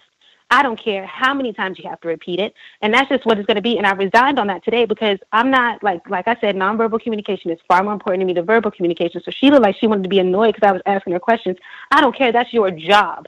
And so part of it, I think, is so interesting because, you know, this isn't like high school or middle school or whatever. You know, these are people, like, if you're in this level of biology, you're talking about being some type of medical person or researcher or whatever like that. So it's very imperative that you understand these functionings and stuff like that. And it shouldn't be some type of issue with me asking a question. Furthermore, when she asks questions, I'm the only one who answers. And to top it all off, I do well in class. Not to boast, but I do well in class. So what I resign in is because instead of trying to take that nonverbal communication to make it feel like something's wrong with me because I'm asking questions that, oh, I must be dense. I'm not dense, stupid, dumb at all. All I'm doing is asking questions, getting the responses, learning the information. And the great thing about math and science is there's a right answer and there's a wrong answer. If I get the right answer, you give me the grade despite whether or not you like me. Moving on. And this will be the last one. So in that class, I live an hour away from where I go to school. I live an hour in the opposite direction of where I go to work. I work. I try very hard to make sure I'm on time. Sometimes I'm not, whatever. Again, I pay for school. Work pays me, I pay for school. So if I'm a couple minutes late, don't take it personal, but she tried to make it seem like that. And I hate when white people do that. They make it seem like if you're a human and you have like human faults and not everything is perfect about you, oh, it's like you're just a bad person. And, you know, this is attributable to all blacks. So I was a little bit late the first day, but we actually have this white guy who I didn't even know, but he missed the entire day of class. So when you miss an entire day of class, you're responsible for getting those from somebody. So we went on a break. He was outside smoking a cigarette. I went outside to get on the phone. I was getting on the phone when he asked me, "Oh, were you here on the first day?" And I pointed to the phone because I knew exactly what he was about to try to do. Since I asked the most questions and answered the most questions, he thought he was going to get my notes. Boo, nipped that in the bud, kept it moving. He never got my notes. Coming today, gets to find out the other black female, the only other black female, he got her notes. Why did you only ask black females for their notes? Why not ask the other, 95% of the students in the class who are white for their notes? So for the simple fact that whites know exactly what they're doing when they're doing it. Whites feel very comfortable to take from blacks, black people, to push their perceived power upon non-white, specifically black people, to get whatever it is that they want, at the same time that they demean and act like you're stupid for the very thing that they want from you. And so I just observed all that, and I wish he would. If I miss a day of class, screw it. I'll get the information on my own. Ain't asking none of these people. I asked another non-white person, but I thought that was so interesting. He didn't ask me my name. He didn't say hello. He didn't even introduce himself to me. He just thought he was going to get my notes. But he's white, and he's probably still used to doing that, walking up on black people, asking or doing whatever, and black people always opening the door, giving this and doing that. So no, that's not going to happen. And okay, really quick, I'm so sorry. So in the class today, we had a break. I was eating watermelon. That's another thing I decided I'm not going to feel funny about. I love watermelon. It's watermelon season. So I put watermelon in my bag. I'm sitting outside eating it before lab. So this white guy, I feel somebody looking up at me. I look at him. He looks at me. I, like I said, maintain eye contact. Don't smile. He looked away. I was like, excuse my language, but damn, Skippy, and kept eating my watermelon, went in the class. I'm not going to break eye contact. Even if I start shaking, I think it's better for me, and we're just going to duke it out with the eyes. That's how it's going to be. We get into lab class. Now, the lab professor allows people to play music on Pandora while we're doing lab, which I think is so tacky. Guess what this white racist says he wants the Pandora station to be? 90s rap. So throughout the entire 2.5 hours of lab, I'm hearing Tupac, Biggie. They play Genuine, even though it's not rap. But anyway, nigga this, nigga that, nigga this, nigga that. And it's only 3 black people in the lab. Everybody else is white. The white guy's the one said that he wanted that. That's what played. And I'm not saying anything because I'm just going to observe like a scientist. I'm not, whatever. I like rap, whatever it is, what it is. But I thought that was very interesting.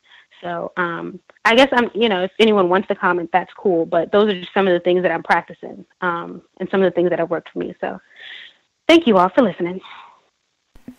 Wowee, that was a mouthful. We got the classroom incident, and she's about to bear mace this white dude at the concierge desk. Wowee. I guess I would say number one, I think with the workplace or the concierge situation with this race soldier, kudos, high commendation. I think that should be taken seriously. I think a lot of times what you mentioned in that scenario where this white guy gets to come in and talk about killing people. I mean, just think of in this climate, they just had that terrorist attack that they've been talking about all week long and everything else that's been going on. And he thought, oh, yeah, you quote me on that. You put my name by that. Oh, yeah.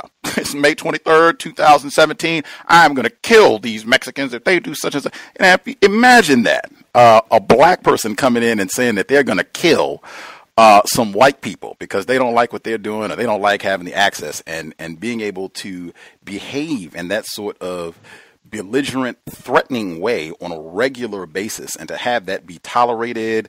They don't get formal about this, like, you could be evicted, or, we could call the enforcement officials, or all of the above, and have that not happen. That right there is white power. But I think that's a phenomenal code to take it seriously.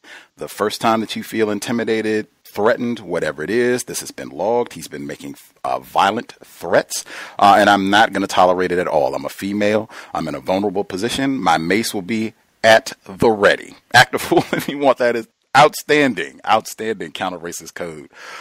For the classroom situation, I feel like we've heard this before. We have people who are students and what have you, who are whites. They want to come and steal your notes for the class and what have you. And in fact, you said, I thought that was great when you noted that he was only asking black females to steal their notes since he didn't show up for class. It's been my experience that sometimes whites are so competitive, especially for things like med school and law school, these things where it's real hard to get into the schools in the first place and what have you. White people won't share with other white people. Students I'm talking about, they will not share their notes. I've even heard at some of, if it gets real competitive, some of the whites, they will have fake notes so that they share the fake notes, not the real notes with someone, right? So you'll have all incorrect information and what have you to prepare for your test. So that doesn't surprise me at all if this person was looking to cannibalize black scholars in the class, and that's just a great reminder for folks, no helping white people. No, I don't have any notes at all. You can have fake notes too to share. But at any rate, I thought that was great observation. Definitely keep asking questions. I think that's one of the ways that white supremacy works, where black people get intimidated to not ask questions. They'll either try and do it where you're such a, dumb, like she was doing when she said she slow blinked you, where you're ignorant, you're stupid, I can't believe you don't know. Okay, I'm a victim of white supremacy, and you all did close schools in Virginia for 5 years. So there have been a lot of devastating ramifications for that. We'll try and correct it as best we can. One of the ways, asking questions. Now, my next question, keep asking questions. That's exactly what needs to be done. And with, I guess, the other situation with the music, great observation. That might be one, because we've talked about that in the workplace context as well, where whites will request, let's hear some of the nigger music, where there's nigger this, nigger that, bitch this, nigger, and just black people saying all that filth, where they will want that in the work environment. And I've even told some black people, I don't think this is appropriate for the work environment. I would do that also. I might encourage that for folks if you're in a classroom setting as well. And I agree, that's totally tacky. If they're allowing that in a class, I don't feel that this is appropriate for a classroom setting. I'm having a difficult time concentrating. Just getting moved. I think it's great as well if you want to just observe and see why they would enjoy something like that. I know Dr. Welsing has talked about that also, but that's just a tip for anyone if you want to deprive racists of a little of their racist chicanery. Yeah, I don't feel I'm having a difficult time concentrating. Can we get something else or no music at all? Thank you kindly. Just put it that way. Did anyone have comments or suggestions for Emmy? I feel like she had a lot of different vignettes that were happening. Any comments or suggestions? I have a comment. Yes, ma'am. Just about the music. I just have a comment about the music part. I've actually noticed where it seems like white men, it seems like they're doing that all the time. And my, I don't know, my thinking or hypothesis, or I'm not quite sure, but I kind of feel like they do those things to see how we respond, if we are going to maybe even entertain, especially if that white man had selected that particular station and there's only a couple of blacks. I feel like it's always, I feel like it's kind of like an animal call with them, just to see if we're going to dance, if we're going to sing along. And then if that might give them the leeway, okay, well, since you're saying nigger now, then I'm just going to sing the song and say nigger, because I've had that happen to me, but that was awesome. But that was like in middle school, high school, stuff like that. That's what my frame of mind is. Since I feel like I'm starting to notice it a lot more. They seem like they'll play the loud black music when they're around other blacks, or if they know they're coming into contact with them. That's all I had. If I'm hearing that correctly, that sounds like that might even, what I'm hearing from you, Red in Ohio, that could be similar to, we got some of the niggers working with us. Let's use some of our slang. Could be kind of the same type thing. We got one or two niggers here. Let's play some of the good old nigger music and see what happens. See if they get in on it with us, or if it makes them uncomfortable or what have you. Is that sounding accurate to what you were saying, Red? Yes. Mm-hmm. Yes, definitely. I'm glad that you said it like that, because that's actually the best way to frame it. Yes. Can I say something real quick, guys? Mm-hmm. Mm-hmm. I almost forgot to leave out something important for y'all. The lab instructor is a white male who has locks, and I forgot to tell you, but I thought this was very important. My lab partner is the black male. He's the only black male in the class. And we had to look at the microscopes today, look at something in the microscopes. We had 6 samples of things to look at. We were the only, and he would hand them to us. we weren't allowed to get our own slides out of this box. He was handing them out. The first 2 or 3 slides that he handed us didn't actually have anything on it. And I felt like he actually wiped it off because I saw him take his shirt and wipe the slide. And I was like, oh, maybe he's just getting dust or something off of it. So the black guy and I, we spent a very long time because, we're learning to use the microscope and everything, trying to focus and spent all this time. And every time I turned around, because the white guy, the lab instructor is behind me, he's already staring at me. And so I was like, can you come over here and find this? And then he'd be like, oh, there's nothing on the thing. And then I just reached a point where I just started getting up. And then when I finally got an opportunity to look at the samples he was choosing from, there are slides, like the material that the other students are looking at is clearly defined, like it's a colored substance on the slide. He was intentionally handing us blank slides and watching us search over and over endlessly, trying to focus in on this archaea or this bacterium. And I noted that. So not only is he white with his locks, not only is he sitting here playing this 90s rap music and whatever, you know what I'm saying? He's we're the black people in the class. He's the one handing us, and he's not letting us get it ourselves, making it so that we couldn't even look on the slides. But that's okay, because I peeped him. I know now. Wow.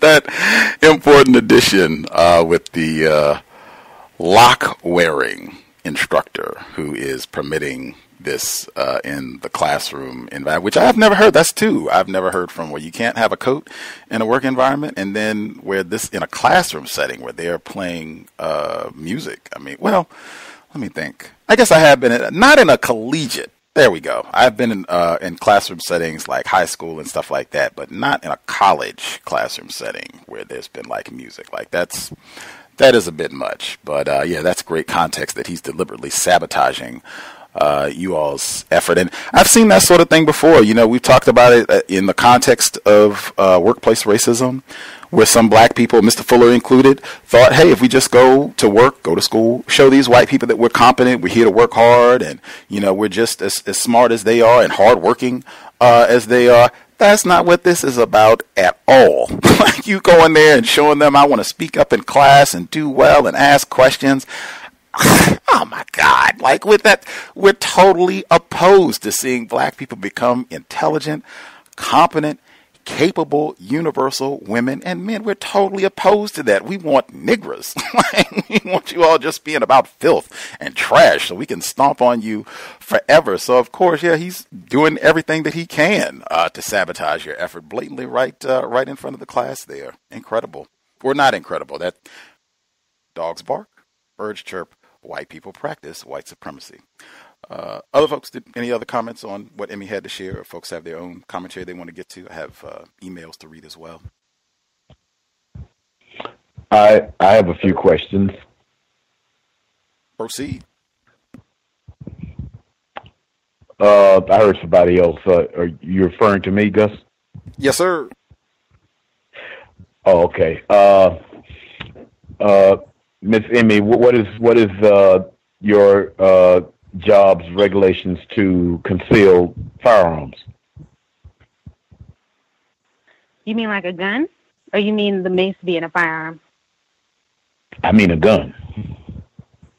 You're not allowed to have any of that. You're not even allowed to have a pocket knife. Okay, I was pretty sure of it. I just wanted to make sure. Then again, it still may be, and you don't have to answer. You don't have to answer this because it's basically your business, and I would always have that concealed on whether or not I have a firearm or not. But it may be a good idea to have a permit, concealed weapons permit, and have it in your vehicle. With the mace situation, there still is some dangers involved with that. I would figure that you would know about it. White people have a tendency when something like that, when counter violence is they're beset with, they have a means to be able to turn that around on the victim itself. So also be prepared for that.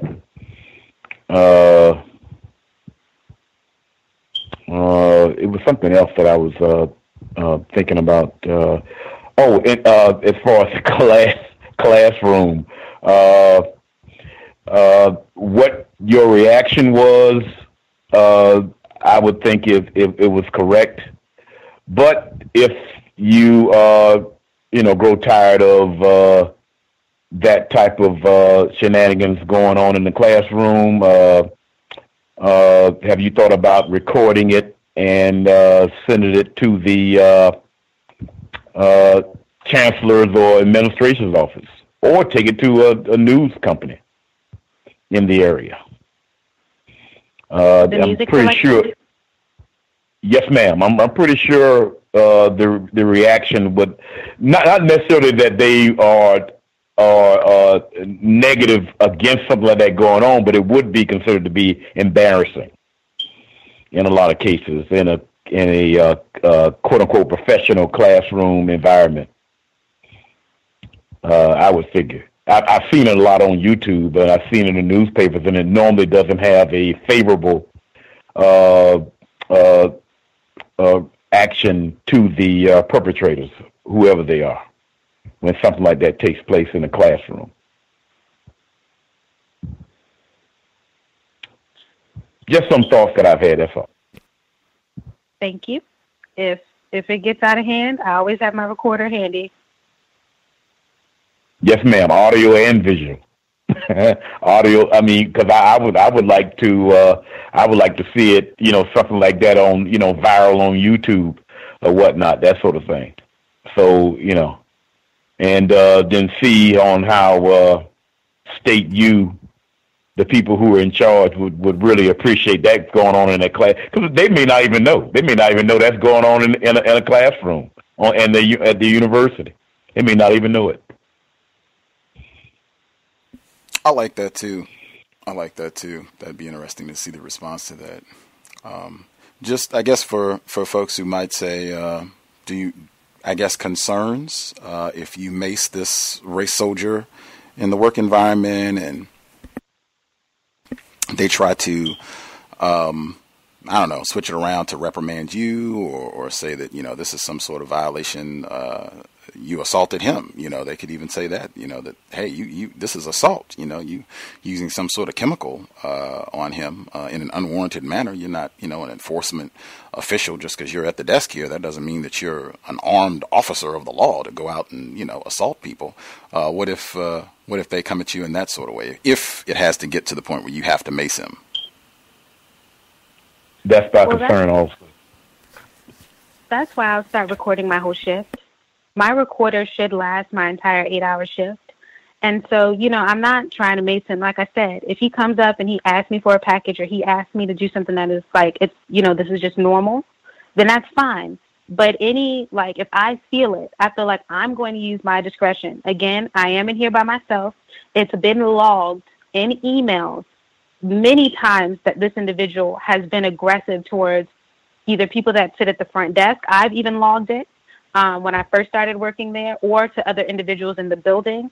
The fact that it is the overnight, and I didn't shoot him. I maced him. And so what will happen if I have to mace him, it will be at the front desk. I'm not any other place. So he would get maced at the front desk, and I would leave out the front building, which will have me on camera, because he can come through different ways, but it'll have me on camera. I'll call the police and wait there until the police arrive, and then I'll deal with it there. If I have to leave the job whatever, that's fine. But we have written documentation of his aggressive, threatening, violent behavior, and there's no way for me. I would be a fool to wait until he actually lay hands on me to then be like, okay, maybe I should mace him or call the police. So it's a risk, but it's, I can't. Just thinking about what that would feel like for me is not something I'm prepared to physically deal with or mentally be able to deal with, like being aggressed in that manner. Like, to make me feel physically threatened, like you're going to hit me or like spit on me or do some kind of thing like that when I'm at my job. I'm not going to do that. So like if he's all the way across the lobby and he's, doing whatever, that's over there. But I'm saying you actually have to come to my desk or the desk that I sit at and engage in something. So I'm pretty sure this is not going to be silent, which is why I'm recording it. So I'll be able to have whatever he's saying to me, his tone, whatever words he's using. If he makes, his dog or whatever, able to paint the picture as best as possible to have enough, something behind me to say this is what made me do it. And the fact that property management hasn't said anything to him, my account manager hasn't done anything, so I am left to my own defenses. And I do, I'm going to defend myself, to put it like that. May I ask something? Just along those lines, since you said that you do have documentation, I was also thinking about that too.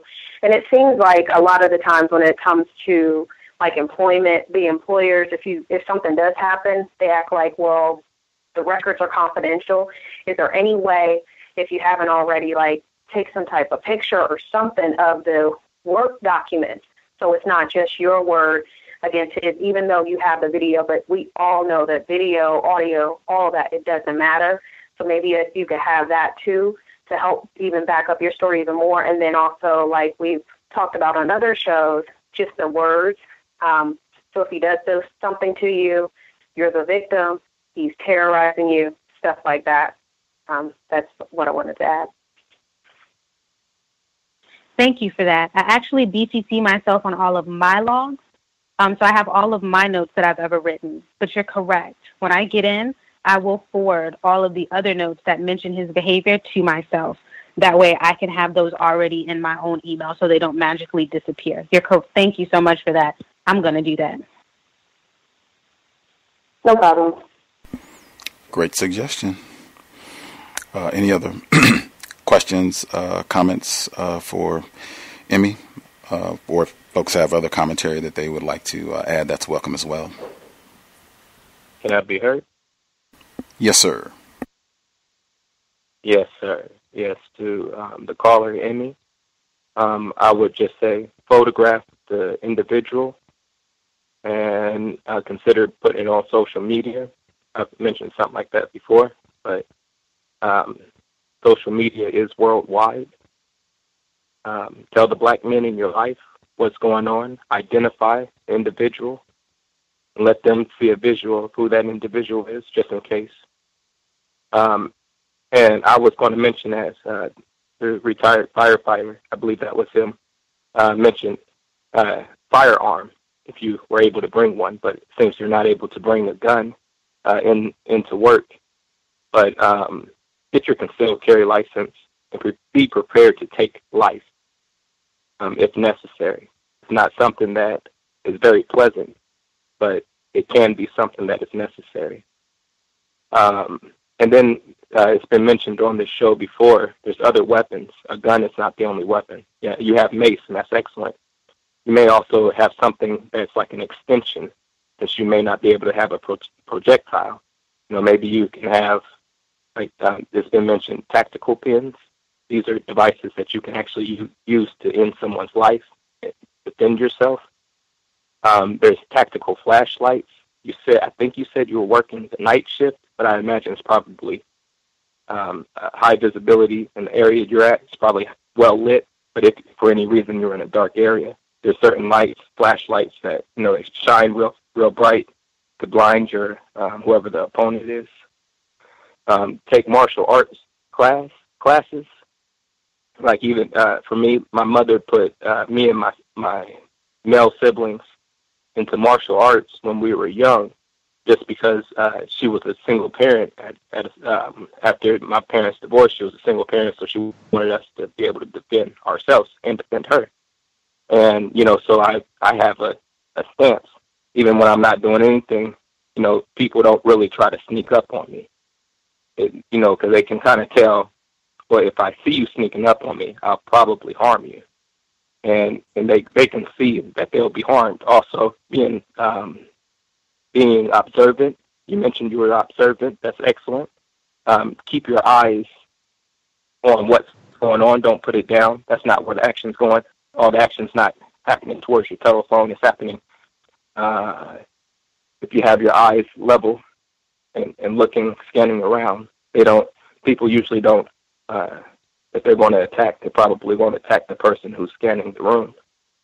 Watch videos about guns like there's individuals who will discuss gun safety and tactics of being a safe gun handler and a proficient tactical shooter and all that sort of thing, but they talk about situational awareness, being observant, making sure your back is against the wall, being strategically positioned in every area that you're going to go into. And then the last comment was about your biology class.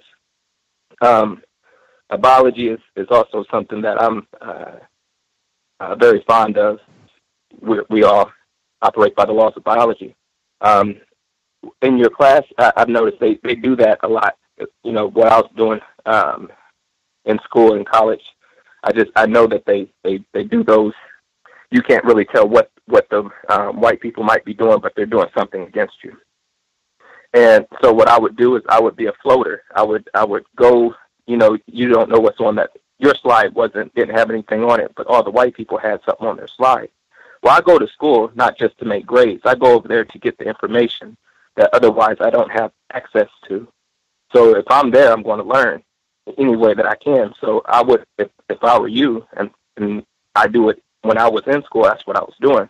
I would go and I would go to when I was in lab, I would go to the other white people and I would look at their stuff. I would have them, I would just mess in whatever they're doing. I want to be a part of what y'all doing, whether you like it or not. And they'll eventually, you know, somebody's going to allow you to look at the information so that you can, or look at the slides, look at whatever it is so that you can get this information. You have to be just, you know, I would be very proactive in trying to get that information. That's all.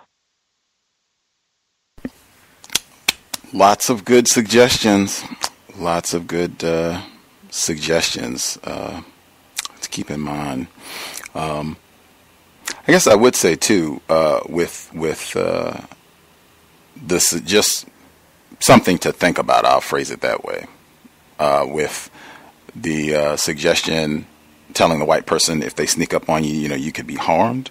I could see, knowing how manipulative, and even remembering Stacy in the UK, I rung her. She was with us yesterday.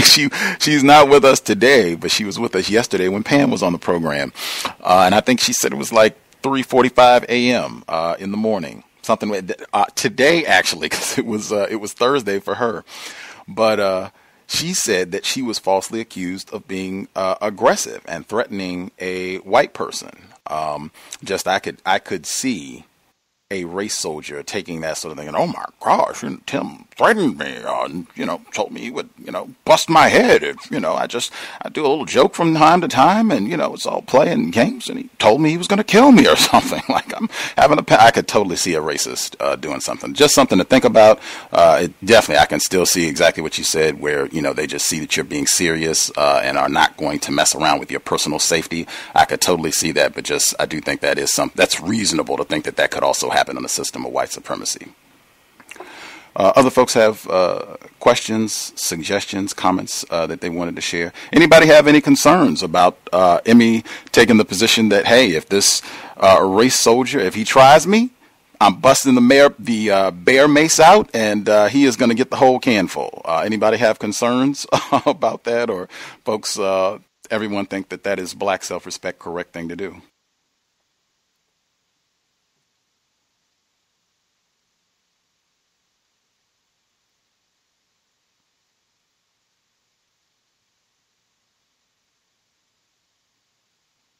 No thoughts at all?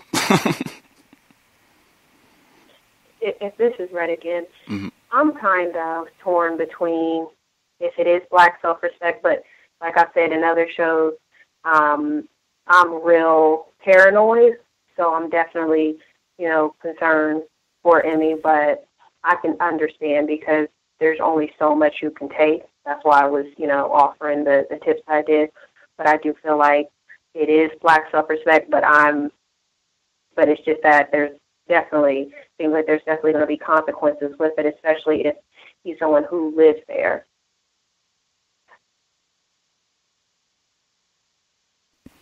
Mm.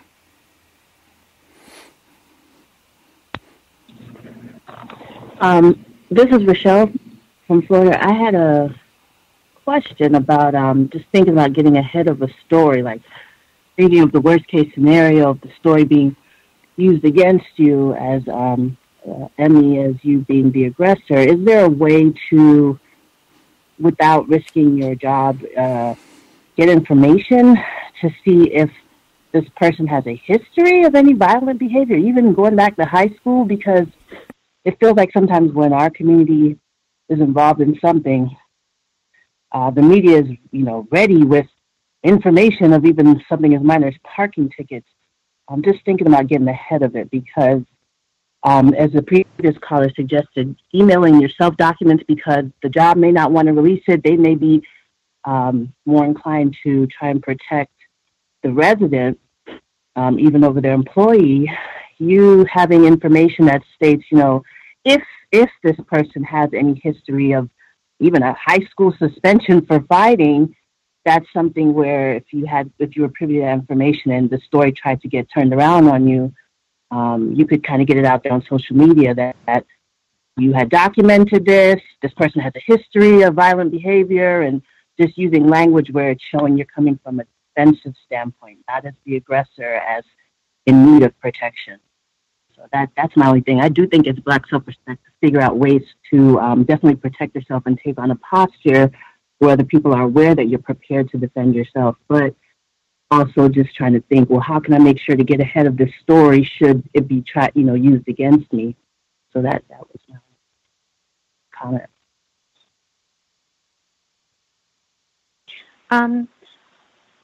I did try to search for him, but he has a very generic name. So I need a little bit more information from him. So I have been thinking of how to do that because the system that I have access to only gives me but so much information. And then I tried to Google him and stuff like that, but his name, like I said, is very generic. And so I need to find out what he does or whatever it is to pinpoint him a little bit more.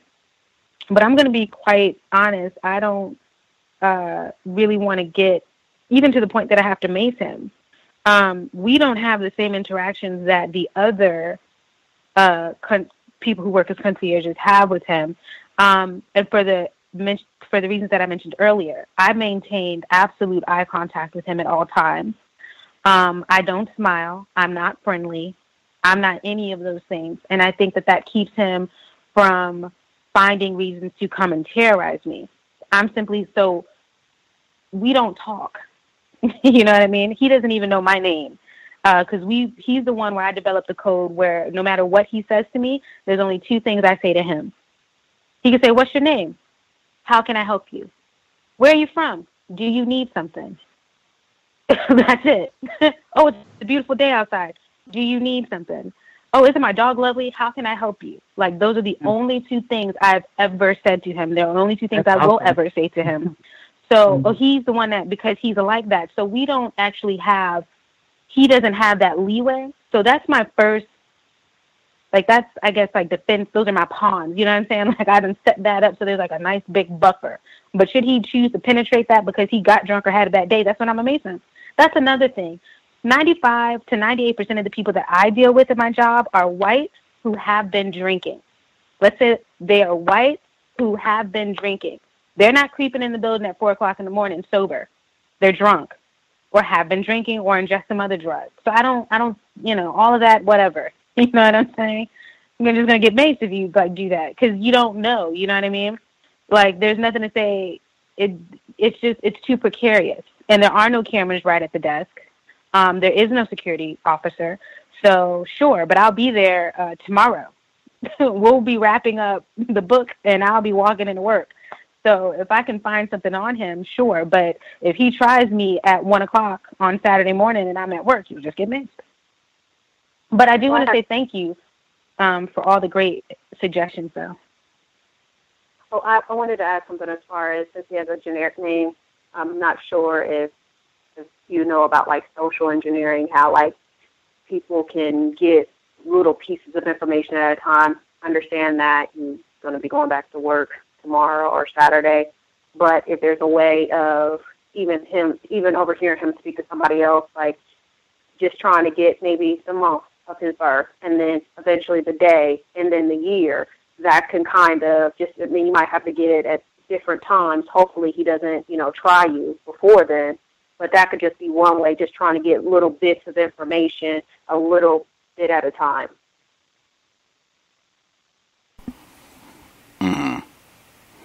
I think that's great, just having very little to say in the workplace situation to whites, meaning we're not going to have any big monstrous, long back and forth dialogue, just real short, right to the point.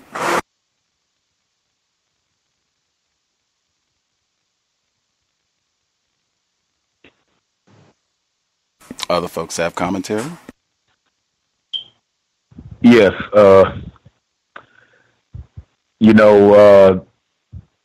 Listening to and participating in workplace racism really has informed me more so than anything, especially about the vulnerability of non-white black people on their jobs. And I would go even further and say especially black females on their job. Wow. It's almost hard to give a suggestion, really. And it really identifies with the global system of racism, white supremacy, and its means of terrorizing us. The workplace is probably one of the most available environments for white people practicing racism on a daily basis. In other words, they may love the job for what it is, and also love to be able to mistreat non-white black people, on their job. So I mean, but anyway, I can recall a similar situation. Black female, the wife of a close associate of mine, and we were also at the time was I would say less confused in my opinion. We were still out organizing when we were off duty, organizing within the community, where we had an organization that was much like the Black Panthers. And his wife was having problems on the job, so he asked us to show up to his job in full regalia. Just imagine about 10, 15 black males, athletic looking, showing up at his wife's place of business, which is actually was a police station. You will look at us, you will know whether we are armed or not. But I would say this, it was kind of crazy to do it. Some would even say stupid. But one thing about it, his wife didn't have any more problems. The problems were similar to what Miss Emmy was talking about. White males do that for fun. I'm not saying that he's not serious, but I'm saying that they do that for fun on their jobs, and because it's something that they know they can do and get away with. Wow, I'm learning, and this program is, believe me, is very important. That we're able to call and participate and share and exchange views with one another. That's all I have to say. Thank you. Context of White Supremacy, discussing workplace racism, hugely important in my view. I'm going to try and see if I can get these emails in, because they have kind of piled as we've proceeded with the program, which is a grand email if you can't call in, untiljustice@gmail.com. I also wanted to double check. I asked last week if anyone had counter-racist suggestions regarding what words you would use in going about requesting an increase in compensation, what they would call a raise. And and nobody had commentary. I don't know if that means people haven't thought out that code, but I'll ask again to see if people did any research. But getting to the rest of the commentary that I have not read with workplace racism. Black male. I've been having more problems on the job since the Trump election. I already had problems because I am very quiet on the job. I only have conversations pertaining to the task at hand. Of course, the white people on my job notice this. I've never bothered anyone on my job, so my workplace incidents kind of took me by surprise. I was in a work area completing my important task when a white female worker approached me. She said, "Everyone is asking, what are you working on over here?" I gave her a sort of weird look because everyone knows that I've been working on the same project for 6 months now. I replied, "I'm doing prep work to stay ahead." She then said, "Oh, I was trying to give you a heads up." This kind of made me upset because I figured that the white people on my job were talking about me behind my back, probably trying to get me fired. I documented the incident and notified my supervisor of what happened. Not talking on the job has caused issues for me. That is many black people. We've heard this consistently. I'm a big advocate. I think Roz, he has said consistently, just kind of saying that from the very beginning, that, I'm just not a big talker. Some people, they're gregarious. They're going to be the loudest voice in the room. That's just not me. I'm here to work. I want to be a valuable member of the team and help us be the best organization that we can be. But I'm just not the chatty Kathy, I'm just not going to be that person. And as long as you're courteous, and I've also said for some people where, you feel like you're in one of those environments, you can even work out a code for that, where I've said you have specific things that you talk about. You ask questions. I'm a big advocate of that. You ask questions, and particularly ask questions where you're getting more information about the job. Ask questions about things that you don't understand about the job, where it can be we're conversing and I'm learning things about the environment I work, people that I work around. That way it is beneficial to you. It's not just a waste of time, so we can sit here and talk about, who's going to win the French Open since Serena Williams is not going to be in it. Just wasting time talking about nonsense and giving them an opportunity to practice racism and study you. So we've talked about strategies to deal with that.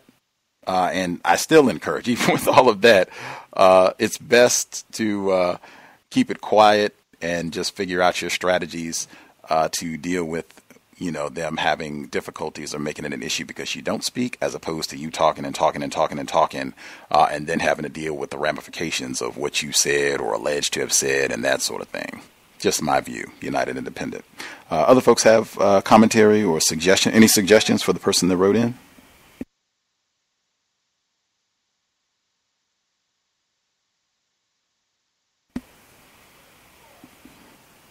No suggestions?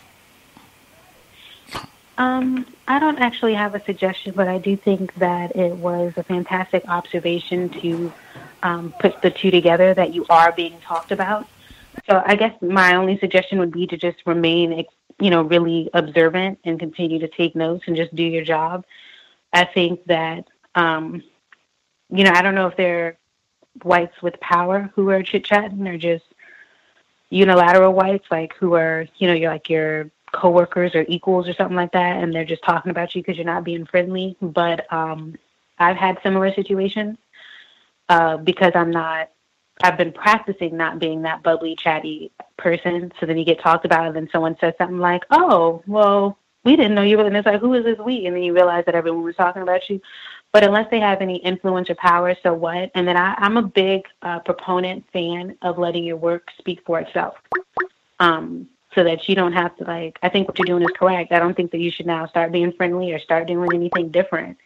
That's your code, and it's a really good one, and I think it's been proven to be effective. And then just keep taking your notes and make sure that you're doing your work.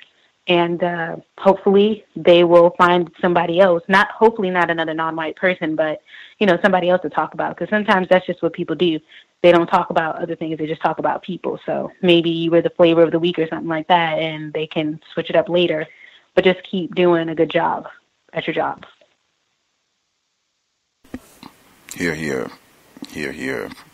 Any other suggestions recommendations for the person who wrote in? I guess having some difficulties maybe with being quiet on the job, and this white person, this white female, saying that she's helping him out, coming up to ask him what he's doing or what he's working on.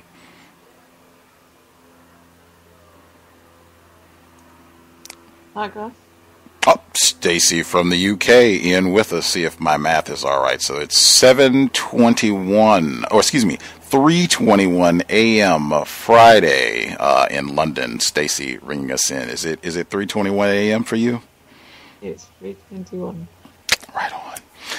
Did you hear? I guess have you heard what we've been talking about thus far? If you're just joining us, that's fine too. If you want to take a moment to get acclimated, but if you've been listening, if you want to comment, that's fine too. Yeah, I woke. I did wake up to the tail end of Emmy discussing her situation, but I didn't hear the whole conversation. But I just wanted to respond to the person who's just saying that the email that he's been talked about and asking about his work. Again, I've had similar things done to me, but sometimes you look back at things in hindsight and think about the way you could have handled things differently. I wouldn't change the amount of interactions that he has with staff, because it sounds like this female is just trying to undermine him anyway. But if he has team meetings with his colleagues, the team that I'm in, we do updates in our team meetings. I would suggest he does an update at the next team meeting on the project that he's working on, just as a way of bringing everyone up to speed on what he's working on.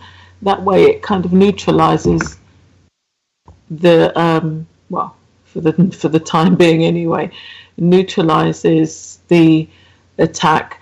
But those, I wouldn't underestimate people walking around discussing you and your work.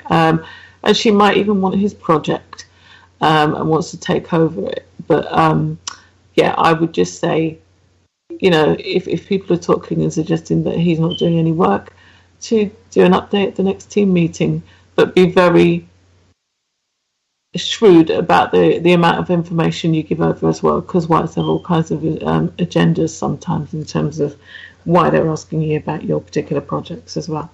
I'll mute my line. Great commentary from Stacy in the UK. Friday already for her over there. Absolutely. Great point to keep in mind. I'm going to make sure I get all my emails in before the program wraps. So next email on the list. So this caller is adding on to the caller, and they were talking about whites surveilling and monitoring black people in work environments. Said if you don't have decent phone or tablet and can connect to the office Wi-Fi, you should always use a personal VPN on your own device. If you have to do personal stuff, do it on your device while cloaked over the office network. If you are in an area where restaurants or eating places offer free Wi-Fi, visit those places, get the passcodes, and if they are close to your workplace, use that, but have a VPN to protect you. You can also have TOR, which is a free VPN service if you don't want to buy a VPN, but most services offer lifetime for $40. Just look up the TOR project. All black people should have at least one of these. I also cover my company provided laptop camera. Absolutely, I would encourage that. I will say that former FBI Director James Comey, before Trump fired him, he said, if it would make you feel better, it might be a good idea to cover your laptop camera. This was recent. This was like within the last 6 months he said this. But the way that he said it, it almost sounded as if, they probably got a million other means of, spying and, checking in on what you're doing, talking about, etc., which you should assume anyway, as long as the system of white supremacy exists. But absolutely, I would encourage that. And just the same thing that was said earlier, I think the female caller, about just not remembering these are not your devices, and remembering about that about the network as well when you're at work, when you're logging on. Other folks have commentary. I still got other emails I need to get to as well, but other commentary or suggestions people want to add? Has anyone here ever asked for a raise? Wow, no one has asked for a raise.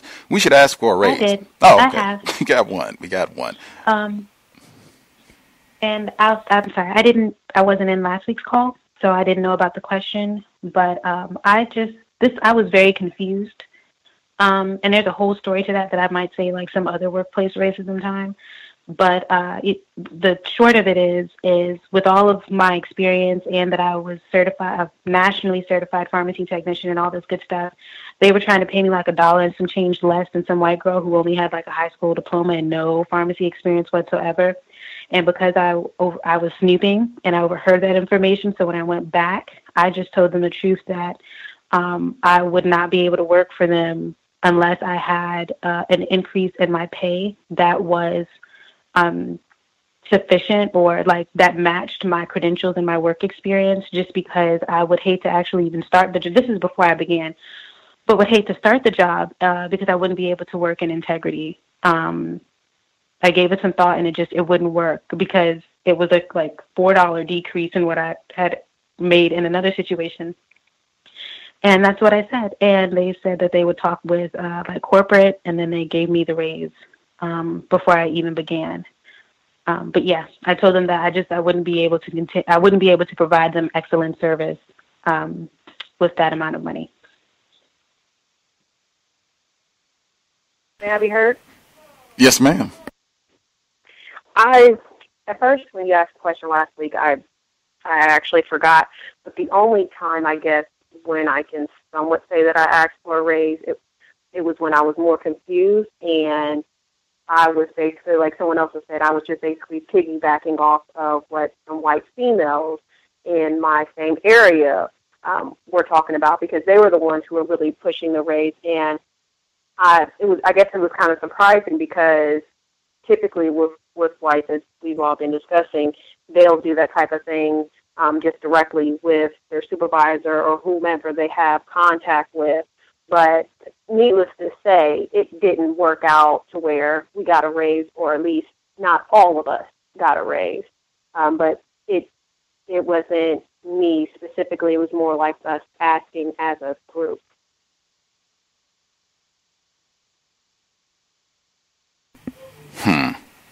Gus? Oh, yes, Emmy. There was one other time recently in the corporate setting that I did also ask for a raise. This time I was still more confused than I am now, but a little less confused.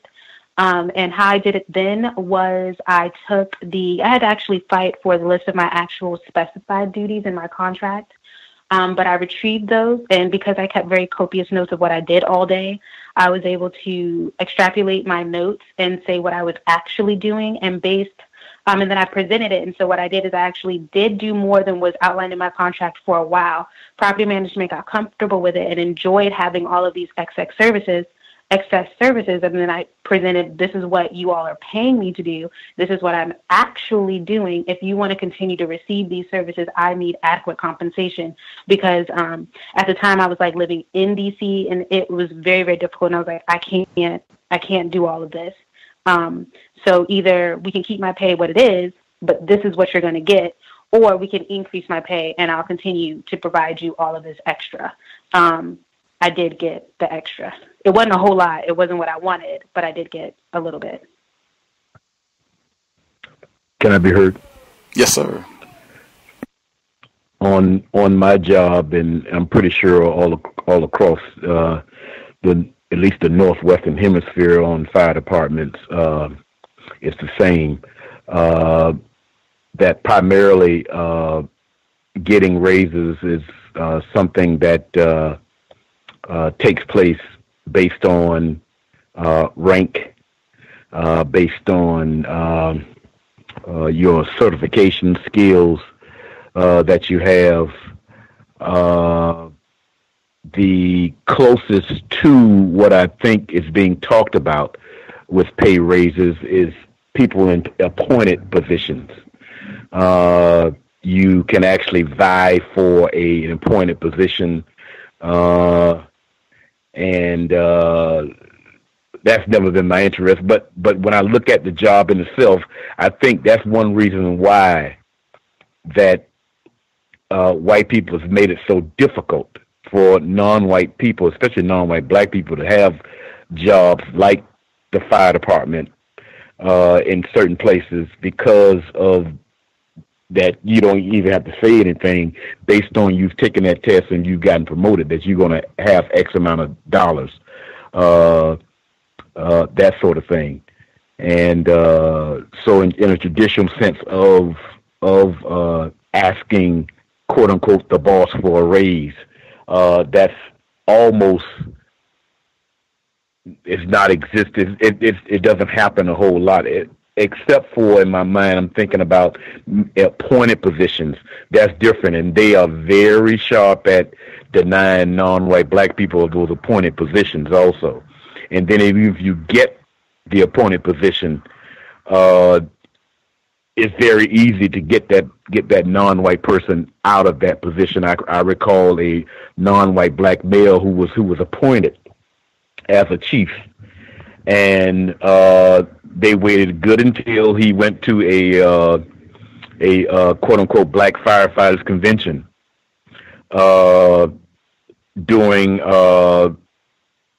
and didn't come back fast enough for I think it was Hurricane Andrew. Didn't come back fast enough, and in turn there was 2 black males who were chiefs that they demoted because of them not following quote unquote procedure. You know, one of those technical things that they would impose upon you. They didn't follow procedure properly on coming back in due time when Hurricane Andrew took place down here in South Florida. But for the most part, you take a test, get promoted, or a certain amount of years that you're on in a position, they have to give you a pay raise. Even in my retired state, I get pay raise. Even if you're not even a member of the union, you get a pay raise. So, like I said, I think that's one reason why white people fight so hard that non-white people don't get jobs of this nature. That's it. Absolutely, and that's all across this area of the world, the U.S., where they do not allow black people to get those jobs. And I mean, though, you talk about quality jobs with pension and all that, everything, increase in salary and all that good stuff. Man, they have done a brilliant job in keeping black people from getting that type of quality employment. And I would tell you the retired firefighter was not supposed to be a retired firefighter. I wasn't supposed to make it this far. That's it. Absolutely. I think we made that point earlier in the program that you are going to have, like I think it was Emmy, she said that the lock-wearing race soldier was deliberately sabotaging their slides. Like, that's what you're going to deal with in the workplace. And I was not informed. Again, this is not a session to mope and cry. This is just being honest that this is what you're going to be dealing with in the workplace. So you want to be prepared to try to neutralize this as best we can. We got about 30 minutes left. If folks have other commentary that they need to get in before we wrap things up, you should do so quickly. We had one of our black female listeners. She wanted to say that she's working now, but she appreciated the chance to be able to dial in. She had an issue where a white woman was unwanted touching, molesting her on the job, and she was able to chime in and get some suggestions. Folks have any other comments that they wanted to get in about what's been shared, comments, observations?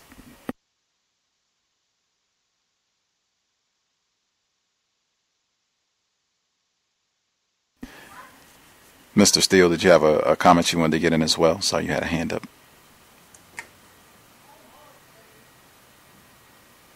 Maybe he's just listening or not in an area where he can speak presently. I forgot our caller in the Bay Area, young listener, he dials in regularly. He too is in school.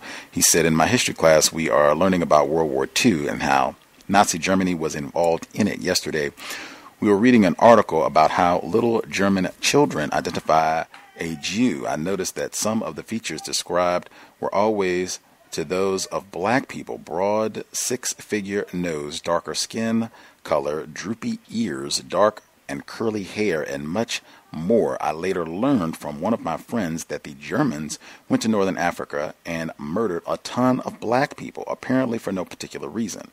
This is what helped me further realize that the Germans killed the Jews because they looked nothing like them, but more like black people, so they were considered evil. Our young listener, 16 years old, young scholar in the Bay Area. Again, I look at the classroom as work.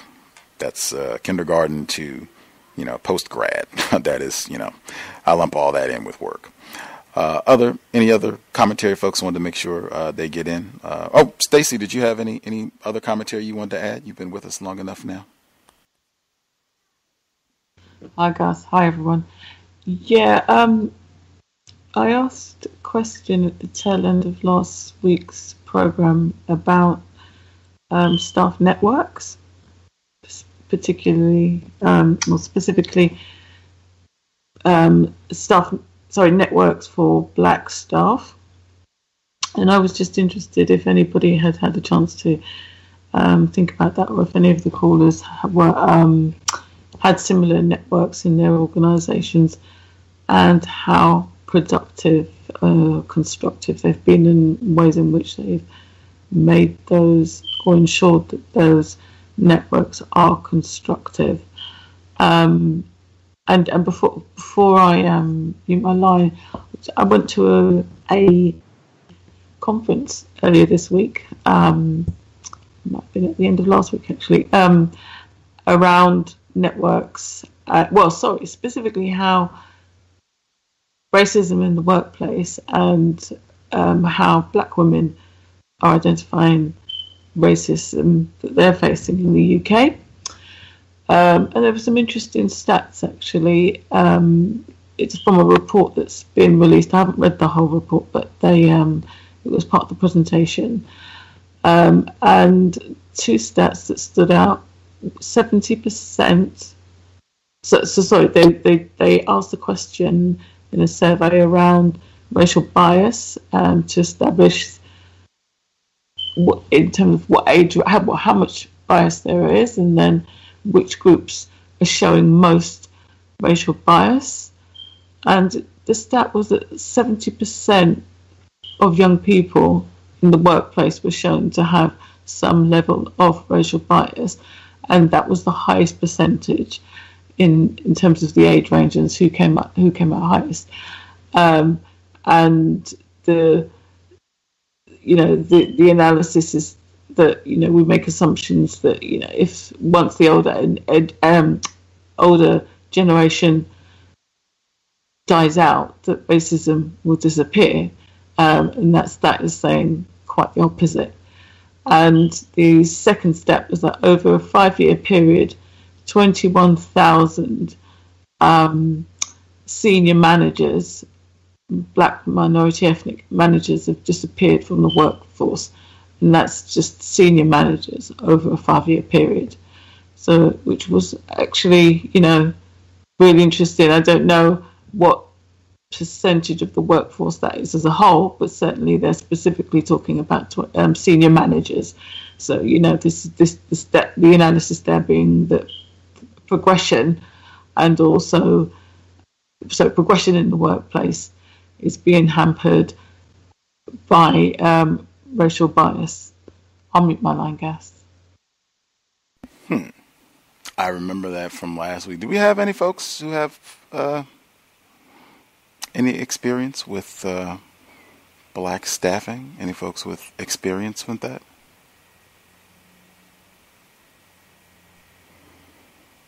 I know I do not. Any folks, any experience with that? You said, what did you say? Black staffing, having like an employment staffing service that's specifically geared towards black people? Well, Gus, it would be staff networks. Networks. yeah, so for example, most organisations now, including that I work for, have LBGT network. Of course. We have a women's network. And those two networks seem to be operating fine.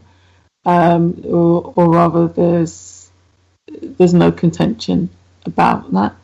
But it seems to be quite contentious having a BME network, and we were having discussions about whether it should be black and minority ethnic or black only.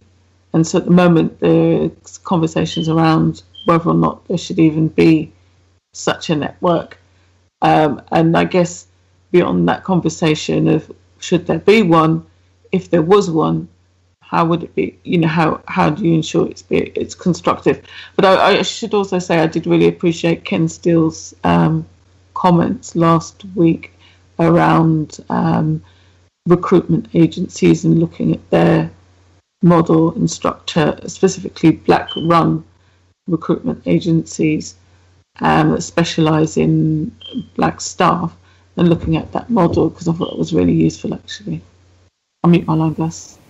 Appreciate the extra insight. I know, did retired firefighter, were you going to respond? I know you wanted clarification. Maybe he just wanted clarification. Maybe that was all. So, do we have anyone who? Oh, I hear. I just took myself off mute. I was doing something that would have made some noise. I see. No, I'm not really familiar with it from what I gather. No. I see. I also. May I speak? Yes, ma'am. I'm sorry. My only suggestion, because I'm not necessarily familiar with necessarily staffing networks. I have heard of a black investment. I didn't necessarily call it a network, but it was a group. And then, of course, when white people found out about it, they shut it down, or they got it shut down.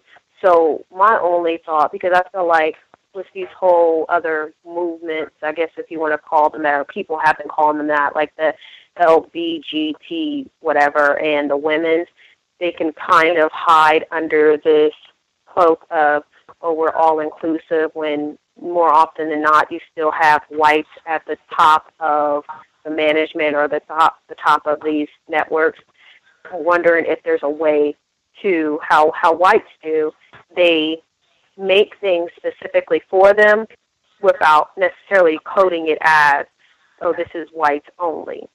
So just being somehow targeting just black women without saying, okay, well, this is just a black women staffing network. Interesting. What do you think about that, Stacey? Yeah, I think there are times when that approach is definitely a good way to go. I think because of where we are in terms of the conversations that have already taken place, it is already being discussed as a black or BME network. So those, and to be honest, I wasn't steering that. This came from one of the group directors. So to a certain extent, it is something which is being looked at senior level, but it's still at conversation stage. Should such a thing exist? And so there is a senior level of buy-in.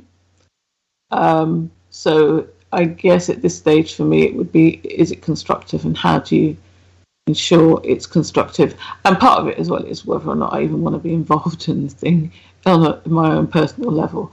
But yeah, no, fair enough. If there's, if you don't have that sort of things, such networks in the United States, it might be quite different. But yeah, I was just inquiring, really. I'll mute my line, Gus.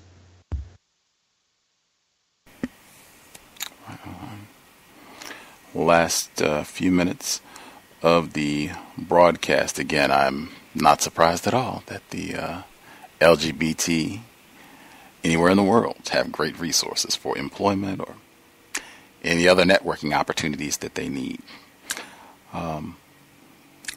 Any other comments, observations folks want to make sure they get in before we conclude? We have second to last study session on Coretta Scott King's autobiography, My Life, My Love, My Legacy. That's tomorrow, same broadcast time, 8 p.m. Eastern, 5 p.m. Pacific.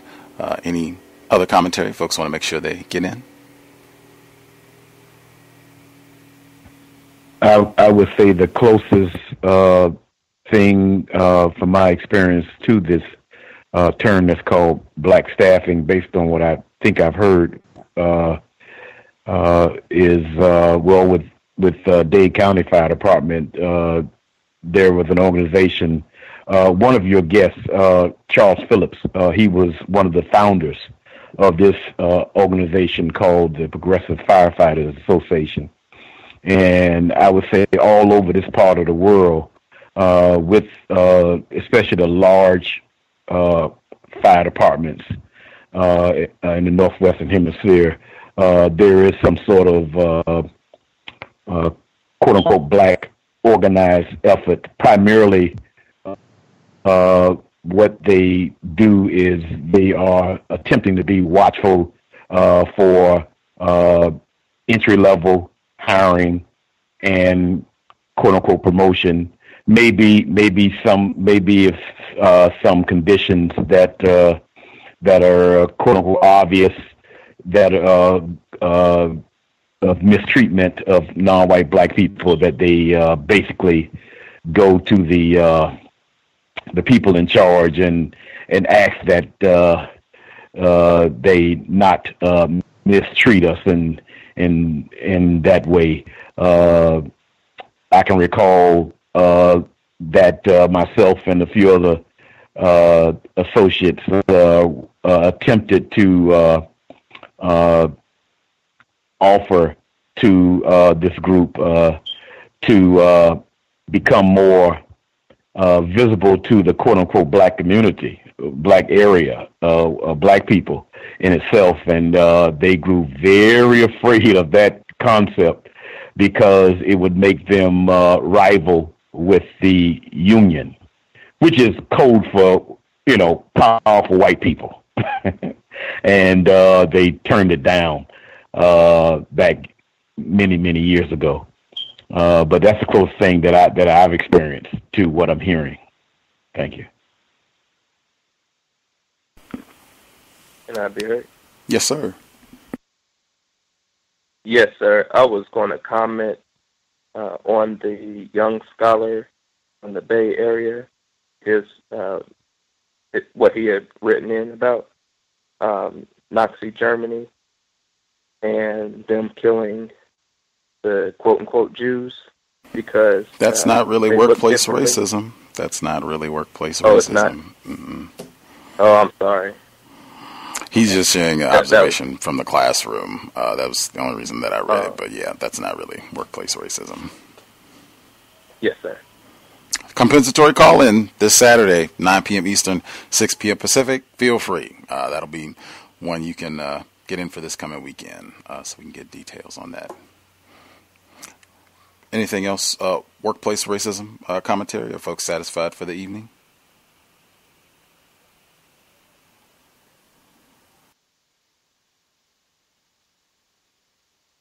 I will assume folks are good.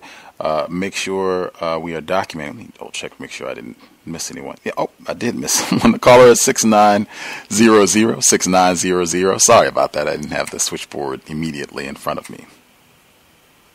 Greetings, Gus. Can I be heard? Yes, sir. Greetings, Gus. Greetings to the callers and the listeners. This is Jay out of New York. Sorry for the late dial-in. I was actually traveling from the city, so I didn't want the background noise.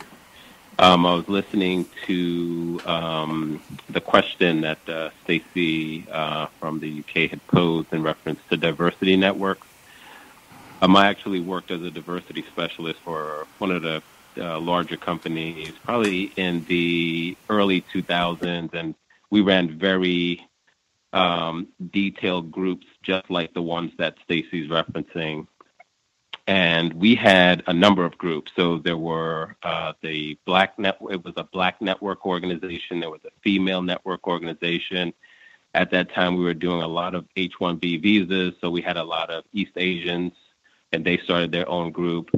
The only problem that I saw with all of those networks, especially the Black network group, is that there was a report that needed to be done at the end of each meeting, because you have to keep in mind it's on work time. So at the end, the individual, the white people within the organization want a report on what you all are doing on work time. So once you started gravitating towards what's wrong, what's happening within the organization, there would be a white person that would come into the meeting and try and facilitate, answer questions and things of that nature. And for me, that used to take the productivity and the constructiveness of the meetings right out of the door, because they would take that, and I felt that they were actually strategizing and just refining the things that they were doing after each meeting of some of the gripes or programs that we came up with, talking about they didn't have enough funds. So I just find that anything that's done in a constructive effort, especially because it's on work time and all the reports had to go right back into the usual suspects, that they utilize that against us. But groups that they wanted to be highlighted, like the East Asian groups, they would have tons of programs for the quote-unquote Hispanic groups, but we always found our way kind of at the bottom in reference to the things that we needed outside of the programs that they were getting benefits for, like the Black engineers, where we would go and, recruit people from. If it was staffing and recruiting, we would get all the funding. But if it was anything in reference to going out in the community, doing any type of work that was constructive on the next level, that seemed to always get put on a back burner for, as Dr. Welsing would say it, the blacker in tone, the less resources there are kind of on a global scale. So that's probably the closest that I could get, but I definitely just wanted to interject on that. Hopefully that was helpful. I'll mute my line. Wow. Appreciate that. Coretta Scott King said the same thing. In her book, On a Global Scale, she said that was what she observed. The darker you are, the more melanin you have, the tougher it was to get resources. She made that same observation. We talked about that last week. My Life, My Love, My Legacy, coming up tomorrow, 8 p.m. Eastern, 5 p.m. Pacific. We had a first time caller today too. Did we miss anybody else have commentary that they wanted to get in that I overlooked or missed? Any other comments, questions they wanted to get in?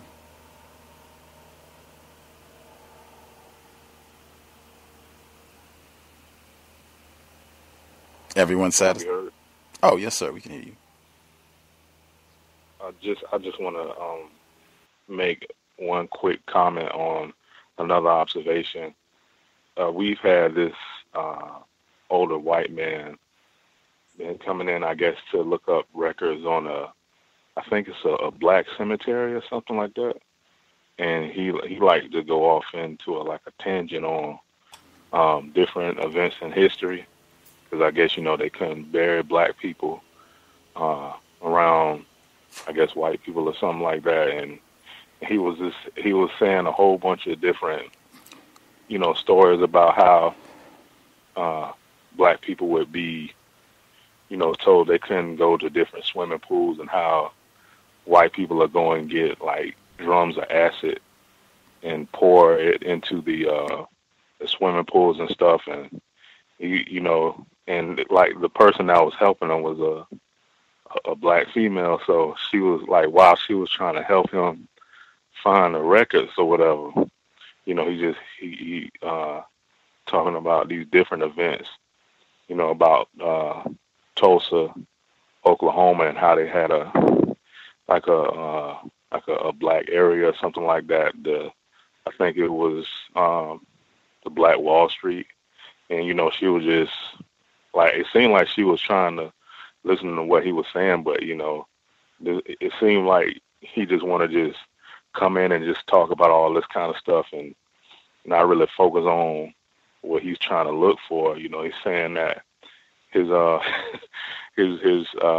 think his great grandparents, I guess, owned slaves and stuff like that, and and she was confused, so she was saying, well, I'm glad that you're not like that. So, he mentioning the KKK and a whole bunch of different things. So the other black female, she pretty much got in a debate with him the last time before he came in. So yeah, this guy, he'll come in every now and then, and he brought in flowers for the other lady that's in there, but she wasn't there that day he came back in. So yeah, I just wanted to bring that up, and that's all I have.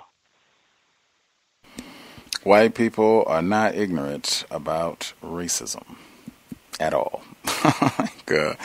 I'm sure it's a lot of white people who could, recount and go back and give out all kinds of details like that about what they used to do or what their great grandpappies and grandmothers used to do to the niggers. Yeah, lots of whites could, hours and hours and hours going over all that detail. With that, unless we miss anybody else, anything final they wanted to get in before we conclude?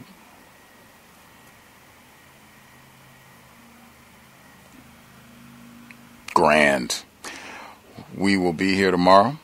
Coretta Scott King, My Life, My Love, My Legacy, 8 p.m. Eastern, 5 p.m. Pacific. I hope it has been a constructive investment of your Thursday evening. You can always write in untiljustice@gmail.com. If you have workplace issues that you want to share, get commentary, and as always, update us, right? Like, if you let us know about a situation, if you take some of the suggestions, if you don't, just let us know how it goes, because that helps us get a better understanding of what strategies work, what strategies don't work, maybe some terms to use, words to use, that sort of thing. It can be very, very helpful to just kind of let us know how things evolve. With that, thanks again for everyone who participated. I hope it's worthy of your time and energy. I will state, sobriety would be best under conditions of white supremacy. Race soldiers, they do all that they possibly can to terrorize and abuse black people. The Daniel Holtzclaws and Darren Wilsons of the world abound. You do not want to make their job easier by being under the influence, alcohol, tobacco, cannabis, any other poisons, toxins that racists concoct, all of that stuff. The evidence shows it abounds that when we are under these substances, it generally just makes it a lot easier for us to be terrorized and abused. Racists, they already have enough advantages. We want to do everything we can to protect our brain computer so that we can come up with solutions, permanent solutions to the problem, the system of white supremacy. With that, Creator, we ask that you help us remain patient with other black people, victims of white supremacy. We ask that you help us remain patient with ourselves. Remind us to demonstrate the highest levels of black self-respect at all times, in all places, each and every time we are in contact with another black person. It has been time. Replace white supremacy with justice immediately. Cal signing out. Thanks all for tuning in. Nigga, you so brainwashed. I'm a victim, brother. Problem. You're a victim. Man, I'm a victim of 400 years of conditioning. Shut up. The man has programmed my conditioning. Mm-hmm. Even my conditioning has been conditioned.